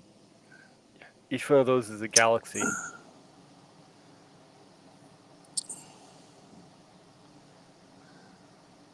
Yeah, you can see the stars with the little points on them. And everything else is a galaxy. Yep. That's the one with the 10,000 galaxies in one shot. How would you like the job of counting them up? Yeah. NASA ran this cooperative computing project where they sent pictures similar to this, where it was just a big, massive shot of galaxies, and they would train you how to identify, and then let you loose, and you identify what type of galaxy it is. Like a spiral galaxy, a horseshoe galaxy, a nebula galaxy, all these different possibilities. And you sit there and you take your picture and you identify, well, this one is this and this one is that, and and they look like there's going to be at least hundreds, if not thousands, in the picture. And I think that they send the same image to a couple different people, just to deal with people's opinions that may be inaccurate. So what a cool project that would have been. Another really cool cooperative computing project that I almost got involved with, but I didn't. I was too busy with SETI. Was protein folding in terms of dealing with mad cow disease and that sort of Jacob-Creutzfeldt syndrome and things. If folks out there, if you don't know what cooperative computing is, you got your computer and it's online, and everybody, you get hundreds of them online, and they all work on the same problem at the same time, and all the computations come together, and they go for corrections and averages and what's the typical and all that kind of stuff, and develop their data based on hundreds of other people. They said that back when I was involved, that for every 50 computers they got or something like that would equal one super mega big giant computer, supercomputer, whatever they want to call this. It was neat. They just you hope that maybe they'll find alien life in my data. Well, this is another snapshot. This is a more recent one. From the one we were looking at before was from 2014. This one's from 2023, and this one shows found 15,000 more galaxies in the first snapshot that they captured in an entire deep field survey conducted 20 years ago. Yeah, that's it. So this one's not even more. This one has more so. James Webb Space Telescope, the new Premierment observed in the sky, saw about 25,000 galaxies in a single little image, dramatically surpassing the nearly 10,000 shown in the Hubble Space Telescope. So this is even more so. Damn. I like the picture they have of the night sky from Mars, and it's you look out and it's pretty much not a night sky at all. It's completely lit up with stars. It's so dense that they're like a platform over your head.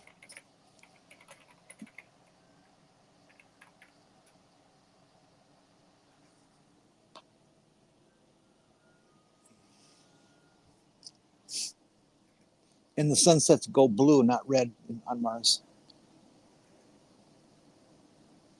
Kind of looks pinkish to me.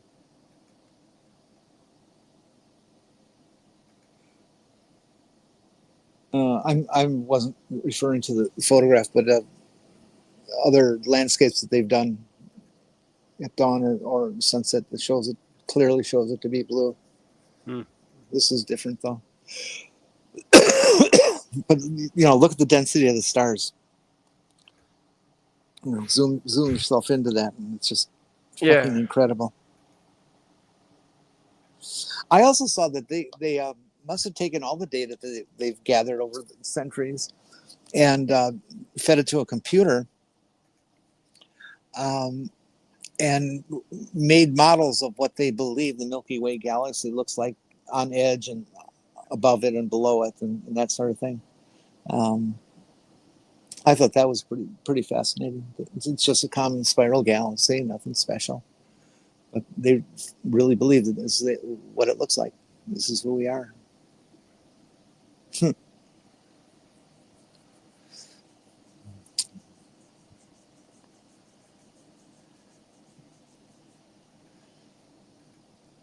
I'm still waiting for the physicist to explain to me how a single photon of light can travel millions of light years and land in my eye. This might be the image you were talking about, night sky on Mars. Yeah.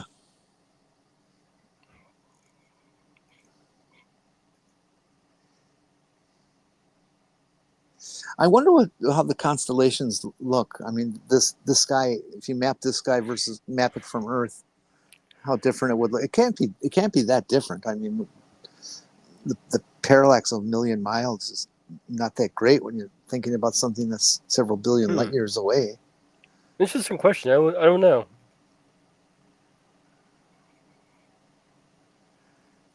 I wish I was good at math. I would love to be able to be an astronomer and do those kind of calculations and shit. But my brain just don't work that way.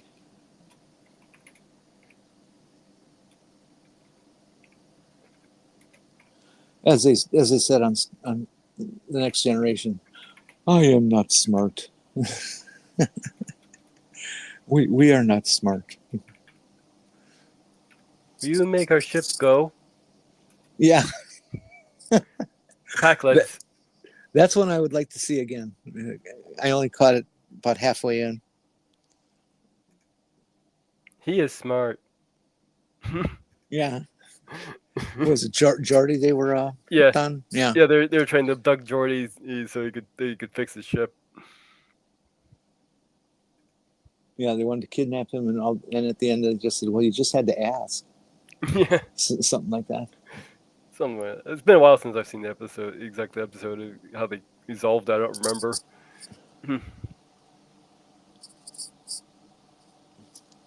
I don't remember if they taught them how to do it themselves or what. I think they just fooled them into thinking that they were a lot more powerful than they actually were. So they gave up, if I remember correctly. Well, now we got to find that search. We are not smart. Star Trek TNG. I bet you it comes up with the episode.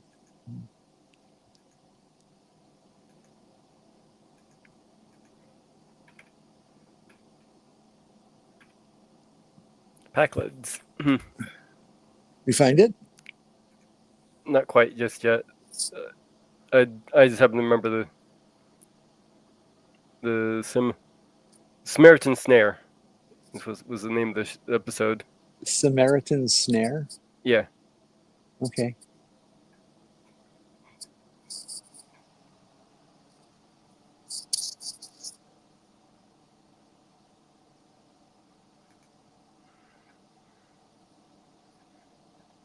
Let's see here. Act 1, the Forge repairs the Packlet guidance system, but then there's a main power failure. Meanwhile, the Packlets keep asking if he can make it go with with LaForge for to stay any longer on the Mondor. Riker gets irritated because it seems that the Packlet need more than minor repairs.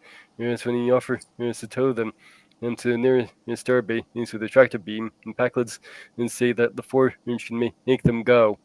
As the Enterprise tries to beam the Forge back, the Packlets stun him. And a quick scan tells Riker that they cannot beam the Forge out, and that all the systems on the Mondor are working perfectly. The shield seem to be more advanced than the current state of Packlet technology.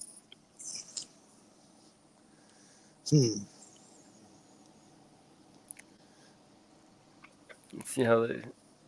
Does it say what season it was on or anything like that? Oh, yeah. It was season 2, episode 17. Oh, okay.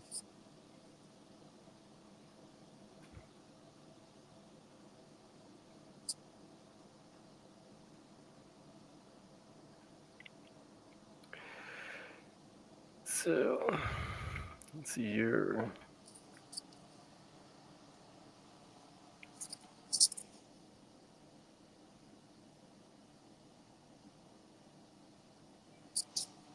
No, yeah, it was the one where Picard was getting surgery.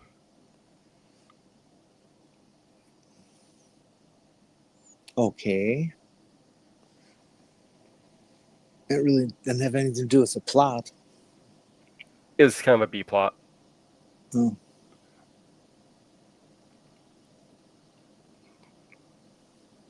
What happened to Dr. Crusher in the later years? She disappeared, was replaced by Diana Muldaur.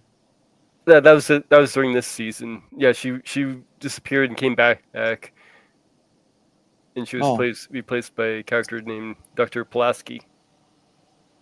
Yeah, Diana Muldaur. Dower. But yeah, she ended up coming back. I think the next year. But that's okay. Wesley took her spot, with that Crusher name. I don't get why everybody hates on Wesley Crusher. It's just another character. Well, they find him very annoying. Well, maybe they ought to as a grow up. character. There's always annoying characters. Just grow up. People didn't like Frank Burns either, but it didn't change society. So they should just like him despite being an annoying character? Yeah, it's just a character.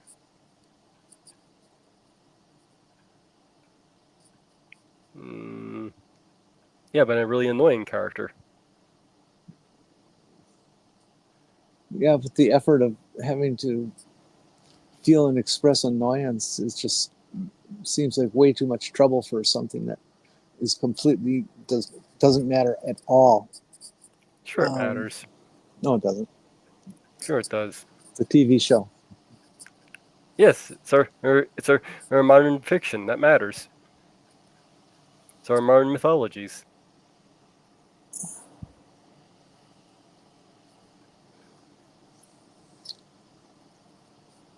These shows could outlive us and be what generation as far in the future think of us. Yeah, it'll be right up there on some oldies channel, right next to Zorro and yeah, My Favorite Martian, and it'll be right along there, along with King Arthur and stories like the Iliad or stuff like that. And they'll look at it as possibly a time capsule of what we were like and what we thought. And they're going to look at Wesley and think, damn, he's fucking annoying. What were they thinking making that character? See, I don't actually find him annoying. I don't understand why people think he's annoying. He's just a kid. Smart kid, just a kid.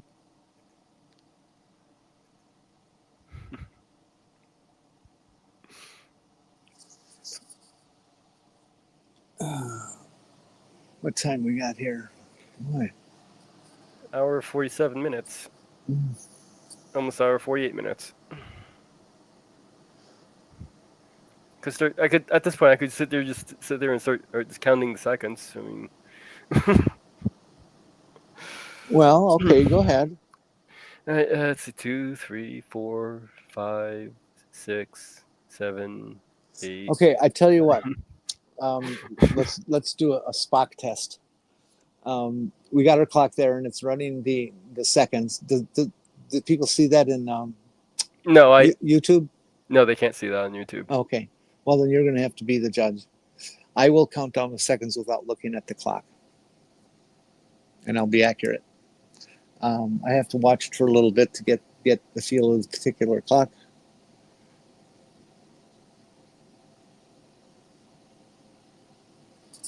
44, 45, 46, 47, 48, 49, 50, 51, 52, 53, 54, 55.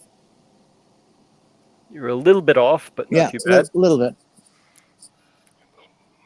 Yeah, we're not going to be judging any races with that, but yeah. Yeah, at the end, I think you're about 2 seconds off there, but.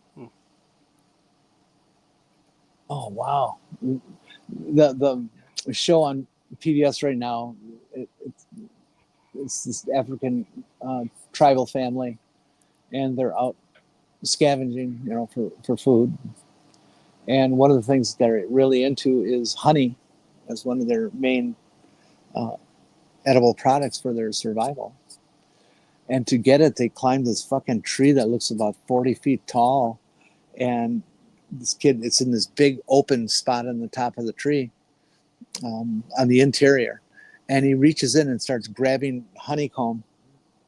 And of course, the bees are going to react badly to that. And he's getting stung nonstop all over his body.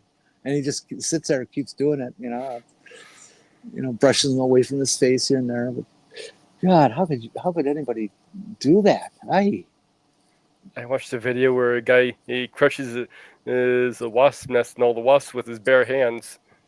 I saw a guy, I did that too, right in person. We were looking at a car, and there was a wasp nest in one of the wheel wells. And then he took a look and just grabbed them and crushed them. It was all over. I do not like wasp nests.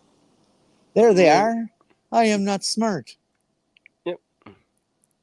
Well, you should have someone do something with those eyebrows, dude. Yes. You won't be smart, but you'll feel smart.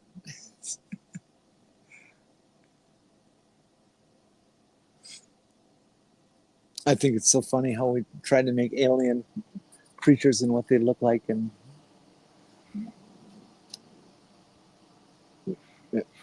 oh, hey, speaking of Kyle and astrophotography, have any of you seen this goes out to the chat too, the picture from, I forget which satellite did it, but they have this technique that's, I heard talking about when they were beginning to develop it, where, if you're looking at something with a bright light and you're trying to see the things around it, you can't because it's so bright, your eye is tuned down to that brightness.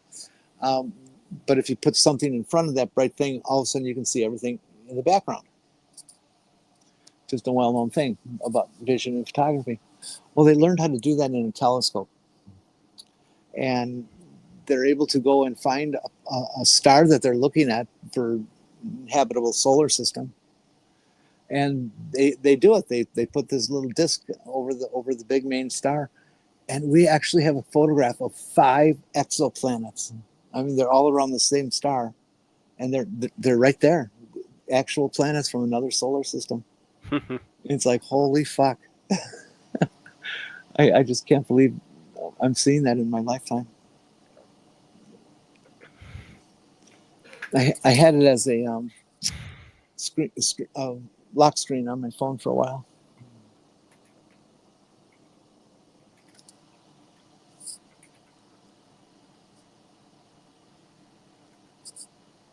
I should try to find that. That was it. Kepler 186F. First Earth-sized exoplanet found within the habitable zone. Is there a picture of the planet? I got the impression that this particular one was very new. I think it looks like we all have an interpretation of the image, what it may look like. Oh, that could well be.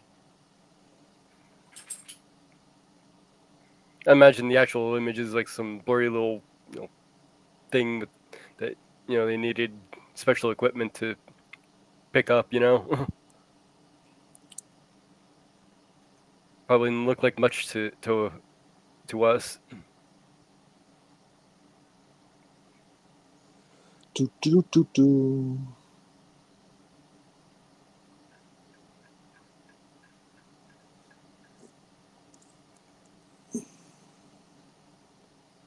Yeah. Come on. No, Google, don't put AI mode in front of your all mode. I want to look at links, not your AI. I got to figure out AI at some point here.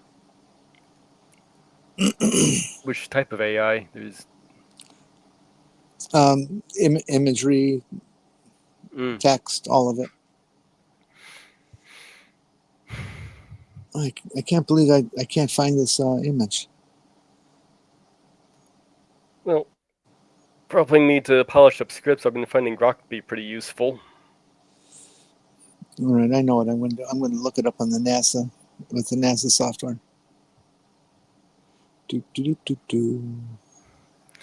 Actually, I'm seeing here. Shall we put Grok to the test to see how accurate it is? Sure. Shall I tell it it's a test? Sure. Whatever you want.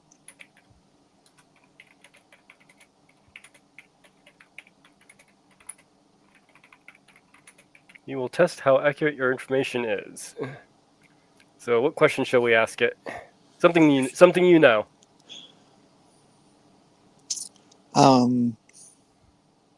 What year was I born? I don't think it would know that. Oh no. Well, that's some wussy kind of thing. I don't know. Ask it something about cameras. What is the relationship between f-stop and shutter speed? What is the relationship of f-stop and shutter speed? I hope you spelled that correctly, but let's see. The relationship between f-stop aperture and shutter speed is a fundamental concept in photography.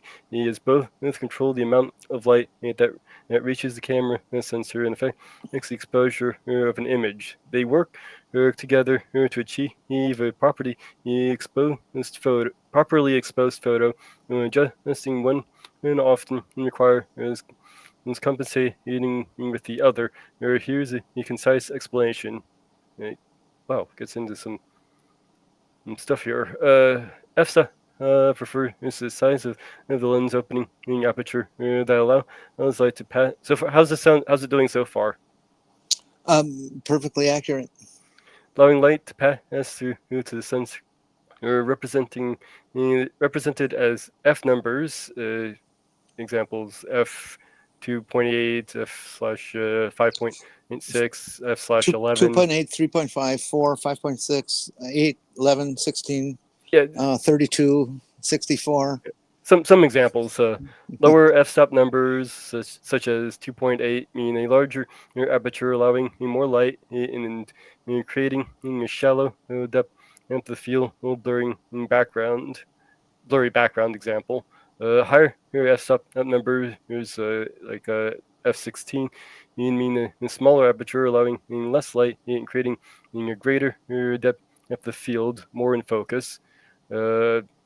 Shutter speed it determines how long the camera shutter remains open and to let light hit the sensor.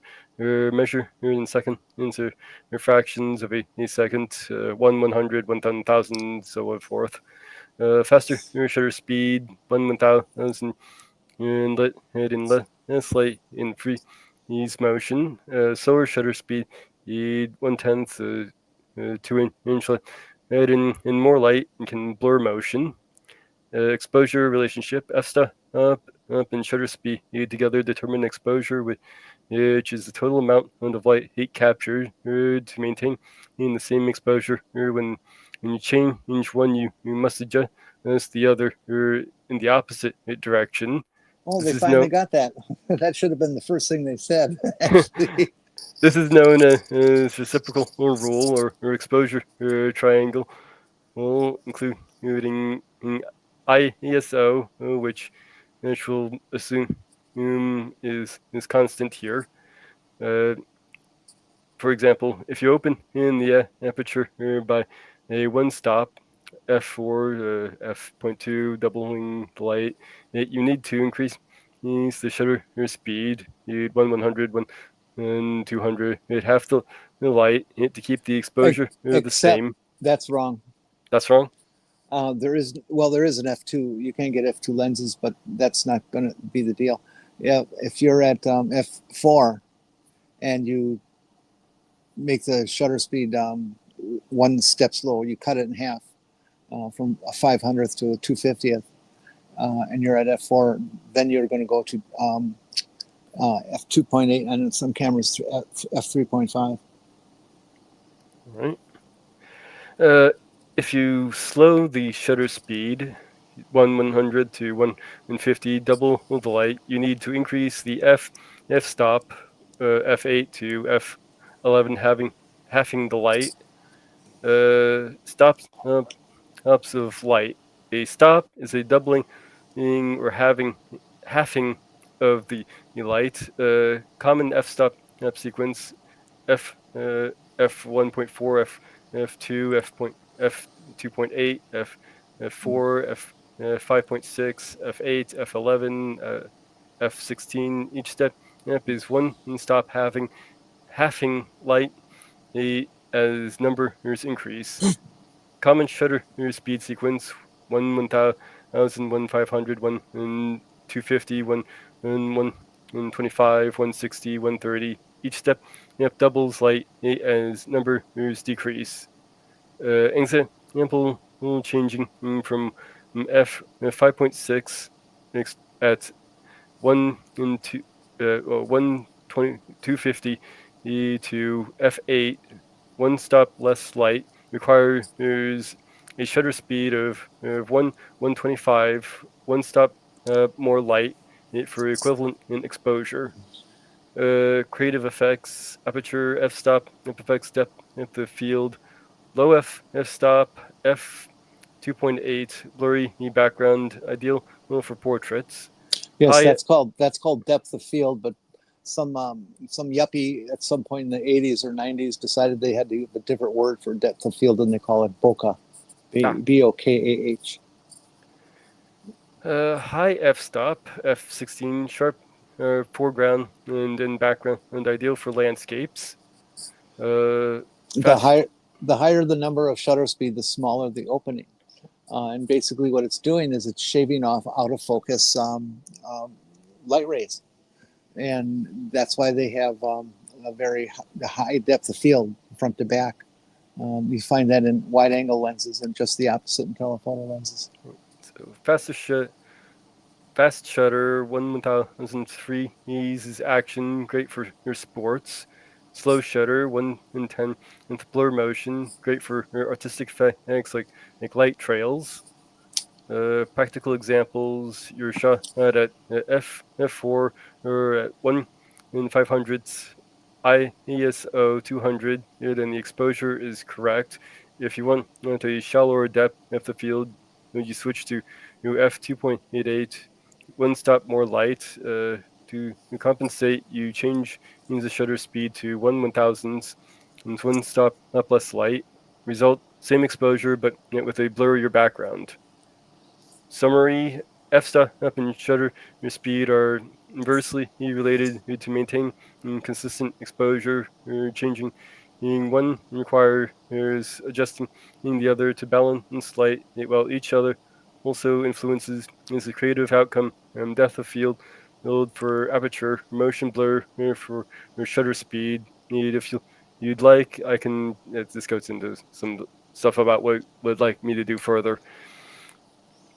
Another trick a photographer learns with all that is, you ever notice on a wide angle lens how, let's say you got taking a picture of your dog, and the dog gets really close to the camera, and you have a wide angle lens, and its nose is huge, and everything looks like it peels back from that. That's the effect of wide angle. It spreads shit out. On a telephoto, if you're shooting 35 millimeter and you choose a 135 millimeter lens, it's considered to be about the best focal length for portraiture, because you can get such good depth of field, but also you don't have to cram yourself into the person being photographed, so you don't make them nervous with your presence. You're able to stand behind the lights because you have a bit of a telephoto. And then what it also does is it makes things look slimmer, and so people love what they see on a 135. So it only got one thing wrong here? From what you pointed out? Yeah. Probably could have reorganized this a little bit better. Yeah, it does repeat the same things over and over. Yeah, it did. But it's basically accurate. There's an inverse relationship. One f-stop for one shutter speed. My experience playing around with Grok so far has been it's fairly comparable to looking things up on Wikipedia.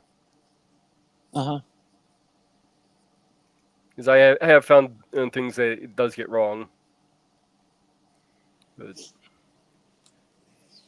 as a general reference, you can it works as a good starting point to look for other things and double check on and do searches is from what it gives you. I read a lot of short stories online, and usually 3 or 4 a day, and a lot of people in their description of their work, they admit that it's AI, but the AI is only used for proofreading. Yeah, I've used it for that. That makes sense. That doesn't bother me at all. If somebody's using it for proofreading, just don't create the whole damn thing out of AI from the very start. You haven't written a damn thing, and don't dare call yourself an author. There was one time I did let it basically do most of the work, but that was because I was in a hurry. Let me see if I can find it here.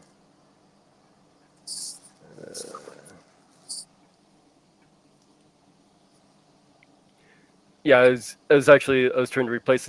I was actually playing the radio broadcast of Superman, but YouTube wouldn't let me, so I had to quickly put together something. So I asked it to come up with the Superman's history, kind of thing, and I ran it through a few times, polished it up a little bit myself. I didn't just do. It's not just a straight one-for-one AI, but it's mostly what the AI gave me, and basically what I gave was on the distant planet Krypton, and beneath the crimson sun, a world of crystal spires and boundless knowledge faces its final hours. Scientist Jor-El stood before the science council, his voice is urgent.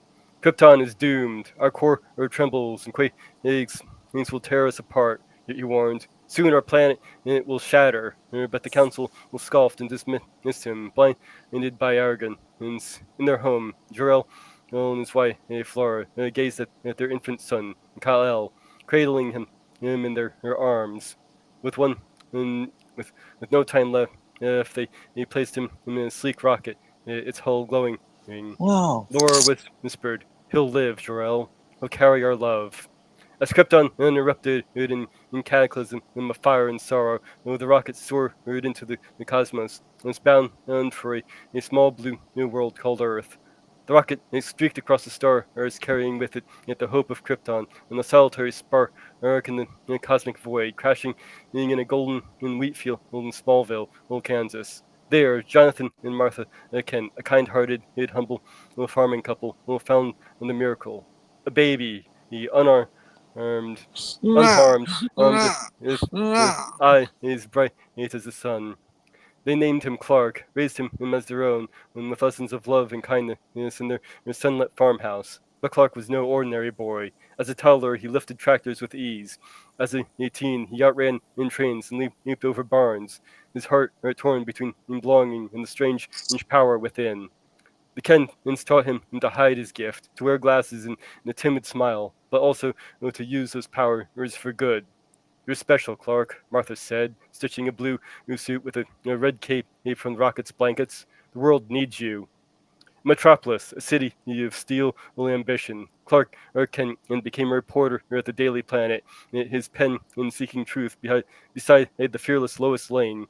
But when danger struck, crooks, disasters, or the threats beyond imagination, like the cunning Lex Luthor, Clark shed his meek disguise, his blur of red and blue, and he became Superman, the Man of Steel, soaring above skyscrapers, catching falling planes, and shielding the helpless. Powered by Earth's yellow sun, and his strength could move mountains. His eyes pierced walls. His heart carried the hope of two worlds, Krypton's legacy in humanity's dreams. With every rescue, every stand for justice, Superman vowed to honor the lessons of the Kents who raised him, the parents who gave him life if he never knew, and the world which gave him a home. The S on his chest, a Kryptonian emblem of hope, became a beacon for all, a hero whose light he would never fade. I was put together mostly through what the AI gave me. I did polish it up a little bit, like I said, it myself. And if I had more time, I would have used it as a base template to expand and build my own thing. But I only had like an hour and a half. Mm. So Well, not too bad for what I had for having to rely heavily on AI for it, but well, I'm considering trying proofreading with AI for myself.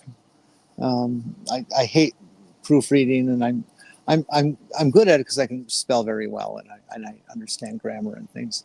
But when I start to proofread, I read a sentence, and where I'm supposed to be checking it for spelling and grammar, I'm checking it for content, and I end up rewriting something 3 or 4 times just trying to proofread it.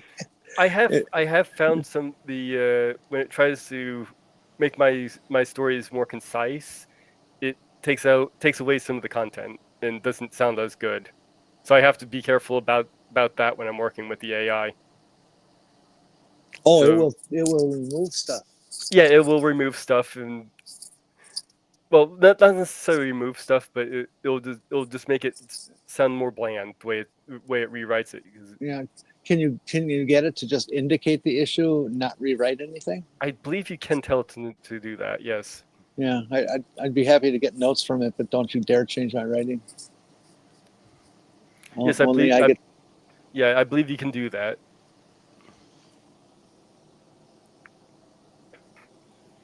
Interesting. Yeah, I guess I'm going to have to learn that shit. Oh, Kyle, how big is your telescope? 6 inches. I'm assuming it's a reflector or fucking I can't remember the various designs, the names of them. Yeah, actually, I think what you could do is if like putting into Grok, you can, before you hand, you just type in say, do not change the way the wording, and just is correct for grammar and spelling. You can tell it that way.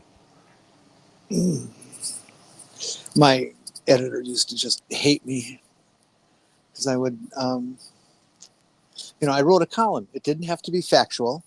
It didn't have to be true. All it was my opinion for 1,000 words. And sometimes when I would write, and if I was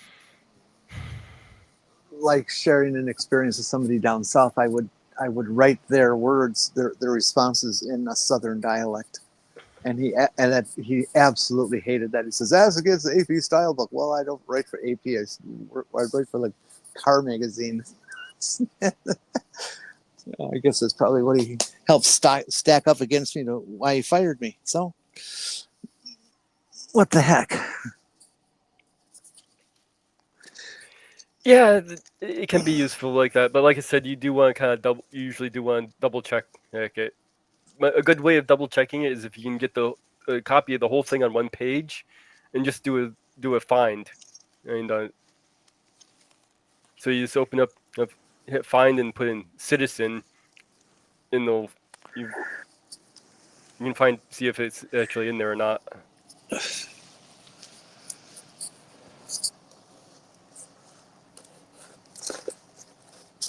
So that's a kind of a quick way you can double check that kind of thing.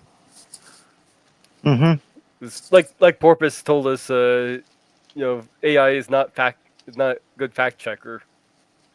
But like I said, I'd say it's comparable to Wikipedia. It's a good starting point for you to look into into facts, and do the fact checking yourself from what the AI gives you.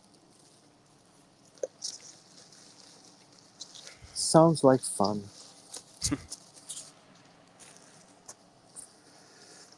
In fact, I even mentioned that on one of the at Grok, what Porpoise had told us. AI is not fact checking, and the Grok says you're absolutely correct.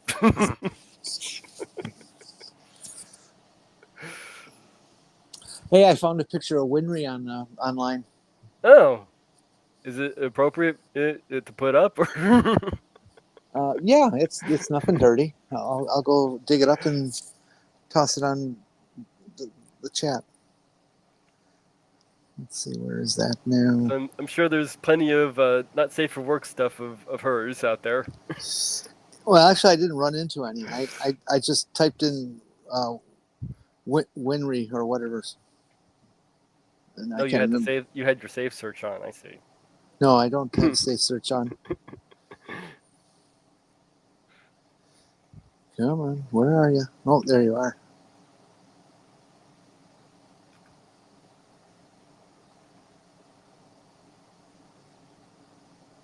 Oh, I'm going about this backwards here. Such a goof.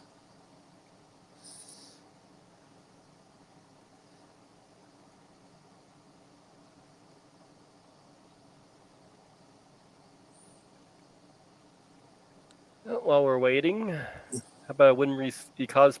No, if you can give me a good image of it instead of Facebook, that explains it. Well, now don't steal my thunder here. No, oh, there she is. Okay.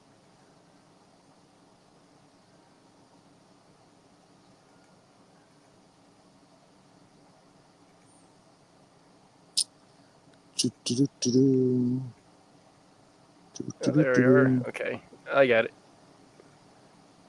I got another one I was going to send with it.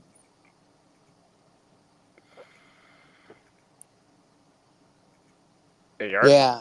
Yeah. This is my I idolize Winry picture because she's a mechanic too. So there you go. That's both of them. Yeah, another one. Okay. Oh yes, her position or classic.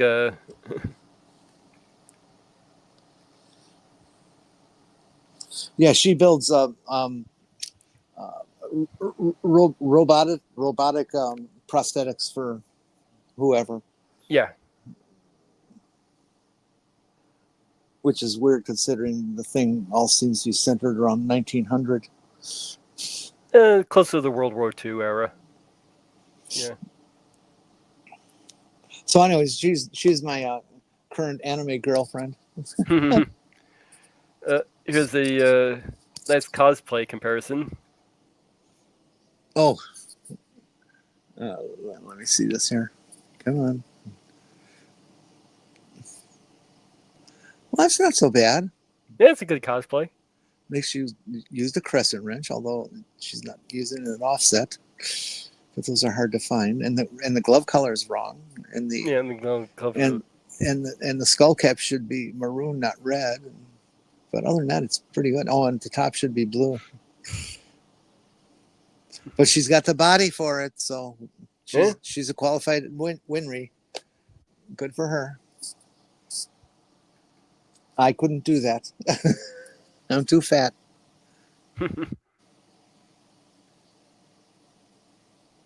Did I mention my weight loss? Yes. Today? Okay.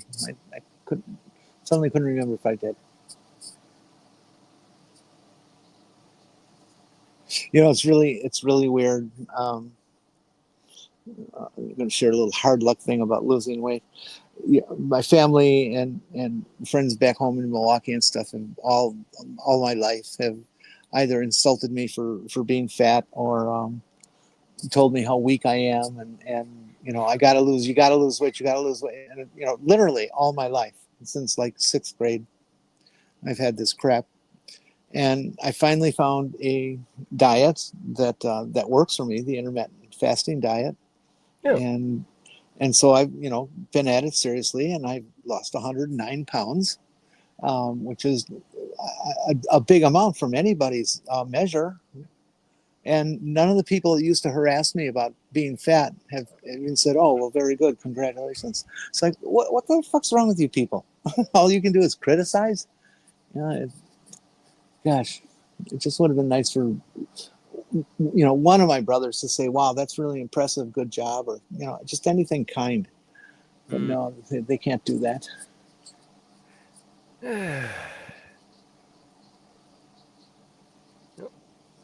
Well, since if you don't remember, I said congratulations. Yes, you did. Yes, you did. People online have been perfectly cool about it and very kind. My uncle uses that same diet, intermittent fasting. Mm-hmm. It really works. And it's the easiest diet ever because you just the only decision is to not eat for 16 hours. And they say you can eat normally, but I'm kind of went to a modified Mediterranean diet. Well, whatever works for you. Yeah, maybe if I'm lucky, I can get back to high school weight and below because I was a little chunky then too. But it really was only about maybe 15 to 20 pounds at that time. So I think I might clean up this Superman and script a little bit more, and since I have the time, maybe add a little bit more to it and post it up in a video. what I'm going to be impressed with AI with is if it gets to the point where you can take like the writing you just did with Superman, and you can hand it to the AI and it creates an animated thing based on what you've written.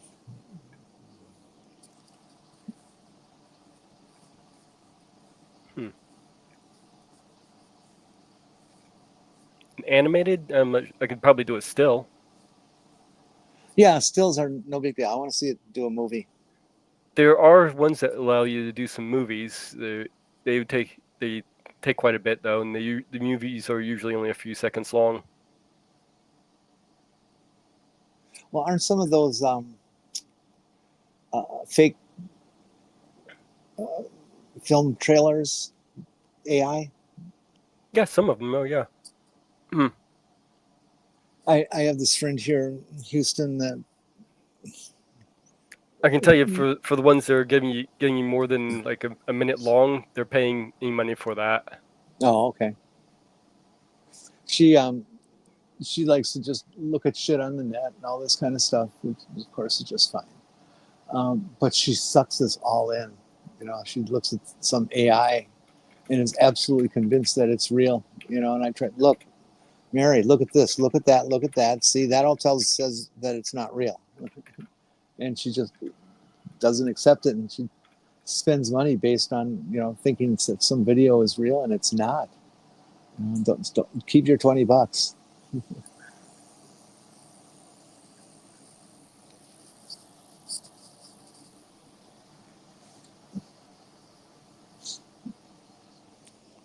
Well, what time we got here?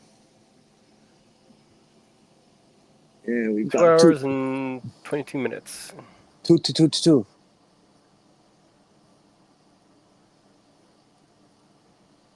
Well, that's off with that one. This is a little bit better.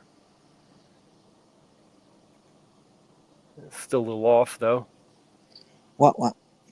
Oh, I asked it to take the script I did and create an image from it. Let's see here. So that's what Grok came up with. It duplicated people though.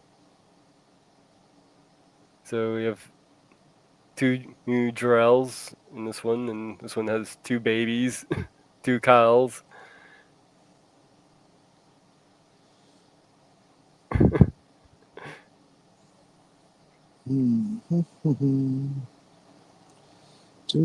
Do.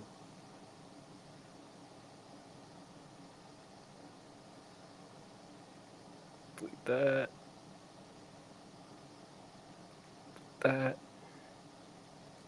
I find in the AI thing to help you out is pretty good for writing fiction.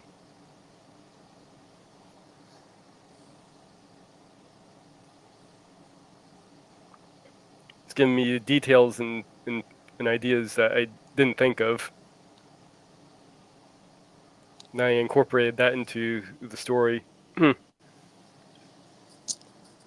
Yeah, There, I got Winry on as my avatar there. That's a good avatar. People, this comes from an anime series that Mage has selected for Purple and I, called Full Metal Alchemist, and it's how many episodes have we gone through yet? Like 30? Let's see here. We are up to. We did the Full Metal Alchemist Brotherhood. There's the second iteration of the anime that is made. It is the more accurate version to the manga, the source material, and we watched up to episode 46 so far. Wow. Anyways, I'm new to anime, and Mage is exposing me to this, and it's actually real enjoyable. And the thing I keep talking about during the movie that it so impresses me is that, anime is animation, of course, but they do their animation very different than we see around in the States. For the most part, yeah. Even on the so-called adult cartoons like American Dad or Hank Hill or whatever, they use cinematic camera positioning. And they do French angles. They do foreground pulls, full focus pull. They just do a lot of advanced technique that most people aren't even aware of, and you just never see an animation here. They look, if you just kind of buy into the fact that the animation is real, these are just fucking very well made movies. It's really something. I mean, we're talking like serious detail. Like they'll show, there was one shot of a gun or something, I don't know, and I could see machining marks in the surface of the gun. Mm-hmm. A cartoon, and then it shows machine surface scars that metal gets. Mm-hmm. It's like, holy fuck. You can see why I think Western animation is largely lazy. Mm-hmm. Yeah, they like to do lots of loops, lots of mats, and just really don't develop the characters or the environment well at all. It's sad.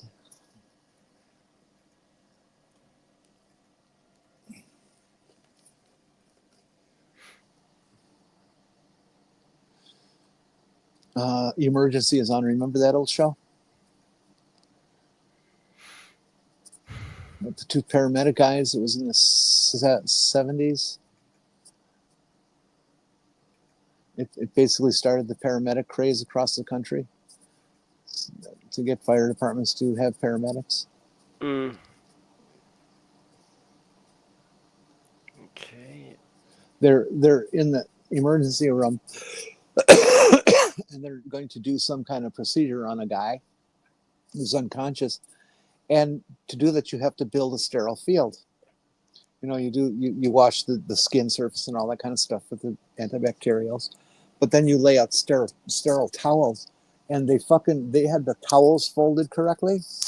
The guy dispenses them correctly and lays out the field like it was absolutely real. I was very surprised.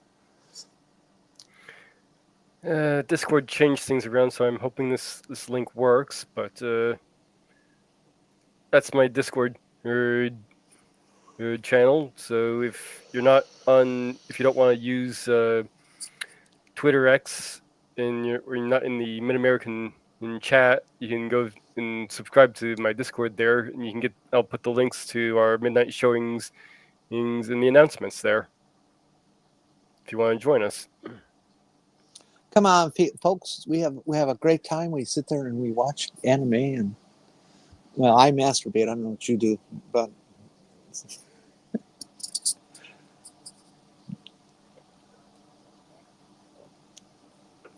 yeah. Well, when we did do puberty cracked. I'm sorry, what? When we did do puberty, he cracked. Yes, okay. Puberty was good to her. And Purple's into one of the military women. That's Purple's girlfriend for the anime. So I was just thinking, I believe it was Other Side Picnic you wanted to see next. I don't remember.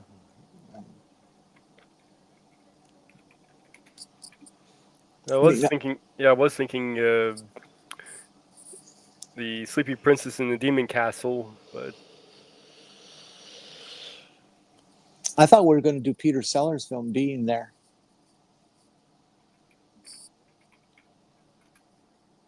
Peter Sellers from Bean?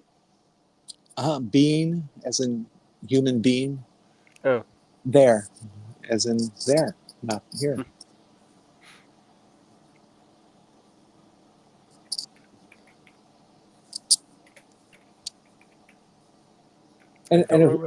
And folks, if we show that in our Thursday night thing, you must come and see it if you haven't seen it. It's one of Peter Sellers' last films. It is emotionally moving. It's intellectually stimulating. It's funny. And his acting, he doesn't break character at all in the entire film, and it's profound. Oh yes, Being There. Yeah, the lesson at the end of the film is profound, and it's so worth watching, and so few people did. I mean, I don't know. I only know, I think, one or two people I've run into in my life that have seen it. And it's just a shame.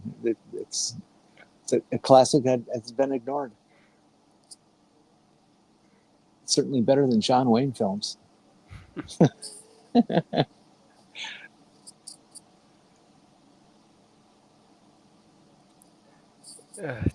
Imagine that. Have you ever seen the 1978 Superman movie with Christopher Reeve? The Superman. Yeah, I saw all the Chris Reeves Supermans. I loved them. Originally, they were looking at possibly getting Clint Eastwood to play Superman. Can you imagine that? No, I can't. Oh, that would be awful. He turned it down. Chris Reeves' son is on ABC morning show. Yeah, from my understanding, Christopher Reeve was a really upstanding guy in his personal life. That's what I hear. It's such a shame that happened to him. Yeah, he had that accident. Yeah. Horsey. Yeah. And apparently he was a very accomplished rider doing dressage and what do they call them when the horses are jumping over barriers and over water and different things, whatever that's called. And it just hits.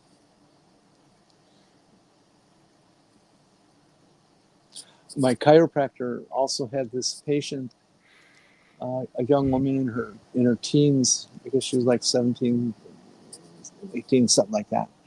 And she got drunk, and she was sitting on the hood and fender of a car, and she got drunk enough that she fell off and fell backwards.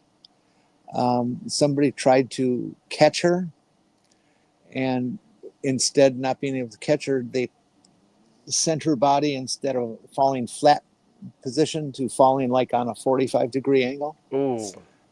Hit the head, bends the head forward, snaps the neck, over with, boom, gone. Oh, that sucks. Yeah, it does. And every time I have a problem with these, like, America's Funniest Home Videos and shit like that. They're just an hour and a half worth of people falling down and doing stupid things. Yeah, that's basically what it is. I don't really like it, but especially because when somebody does fall, my body feels that and it reacts to it. And that empathetic reaction. Yeah, that shock feeling that you can get. It's just I just hate it. So I just avoid that kind of stuff. 3 things I avoid: that, people who yell and heights.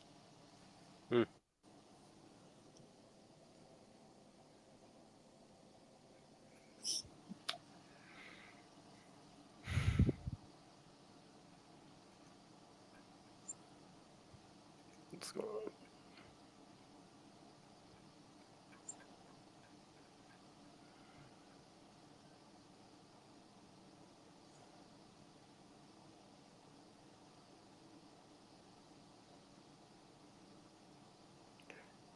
Yeah.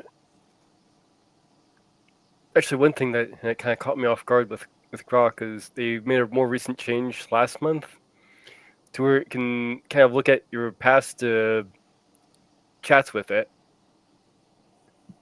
Mm-hmm. So I didn't know that because when I was messing with it before, trying to figure out how it worked, or it said that each chat was a blank slate and it didn't have access to the other chats as before. So it kind of caught me off guard when it brought up something from one of the other chats, So I was kind of interacting with it and going over something else, and then it says, "Oh, this is like your character from this story that you mentioned." Like, wait, how the hell do you know about that?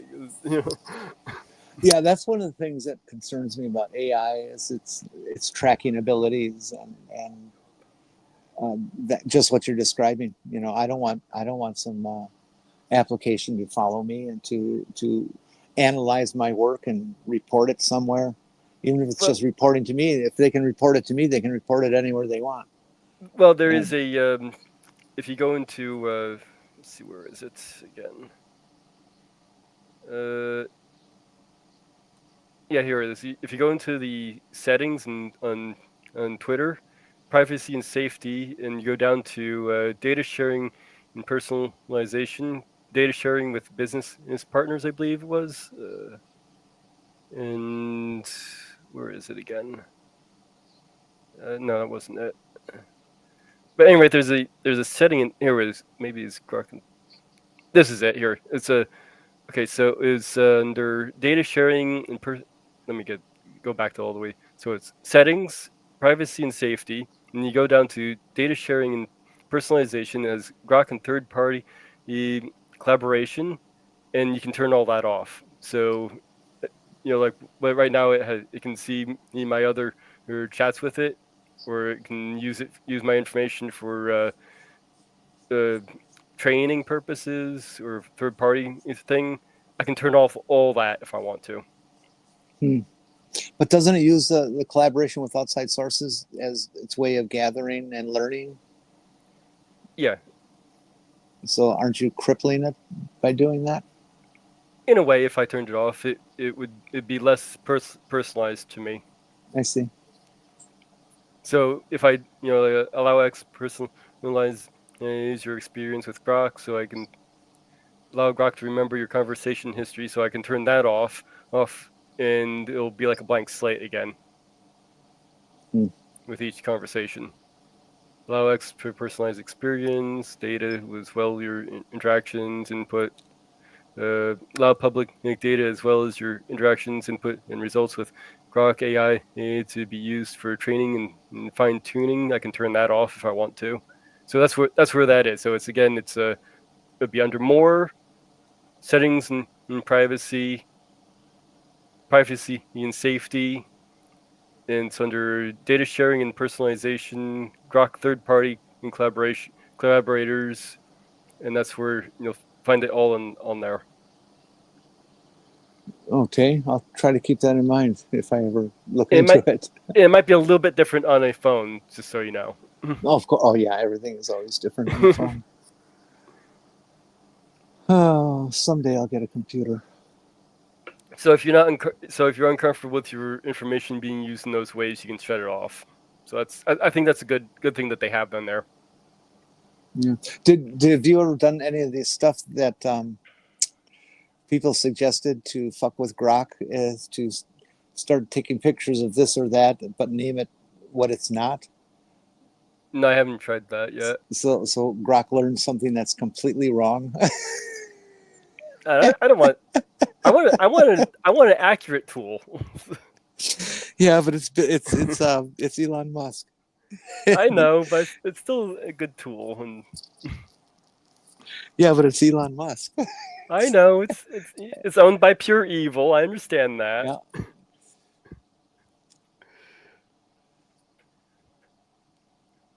Yeah. Well, I think we should. I think we should shut this down. We got 2.5. All right. And I do want to take a nap. Yeah. Oh, do you have anything you want to say as finishing words? No. Yeah.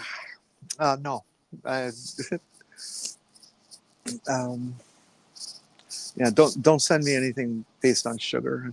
I don't. I want to keep losing weight. So. Okay, so no cookies, no ice cream, no. Yeah. When this is well done, folks, I'll tell you how much I started at weight wise. All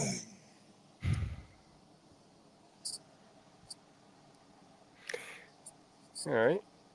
Well, you can subscribe to my channel, Mage's Meaty Musings, if you're not already subscribed. I have my Sunday show you mentioned. We'll be going over your little history or presentation on Captain James T. Kirk. I'll be playing an old X-1 and bringing it to a broadcast. I'll be reading a chapter from Call of Cthulhu. I'm sure I've got a few other things planned. Oh yes, I've got trivia for the movie Blade Runner planned. And yes, Deckard was a replicant. I have no idea. I've only seen that movie in bits and pieces, and I have no idea what the plot is or anything. Oh, we're gonna have to put that on another one on the list then. It's sort of a noir or detective kind of thing, but set in the future. A dystopian future with sexy robots, huh? Yeah, basically. Oh, that is so funny how people always make their robots female and sexy, you know. Well, I made mine a child. Oh, that's not a bad idea. It's not female or sexy. In fact, it's androgynous.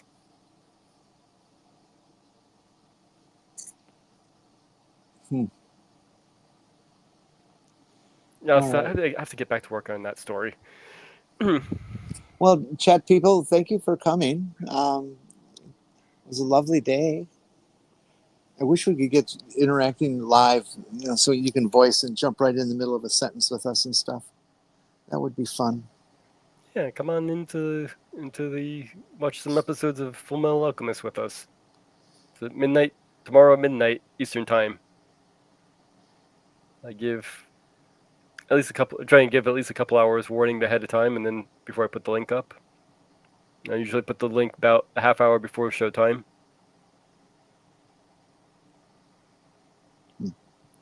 If that's all we have, I'll hit the stream button here, and things. Okay, well, bye-bye, everybody. Be trans, do crime.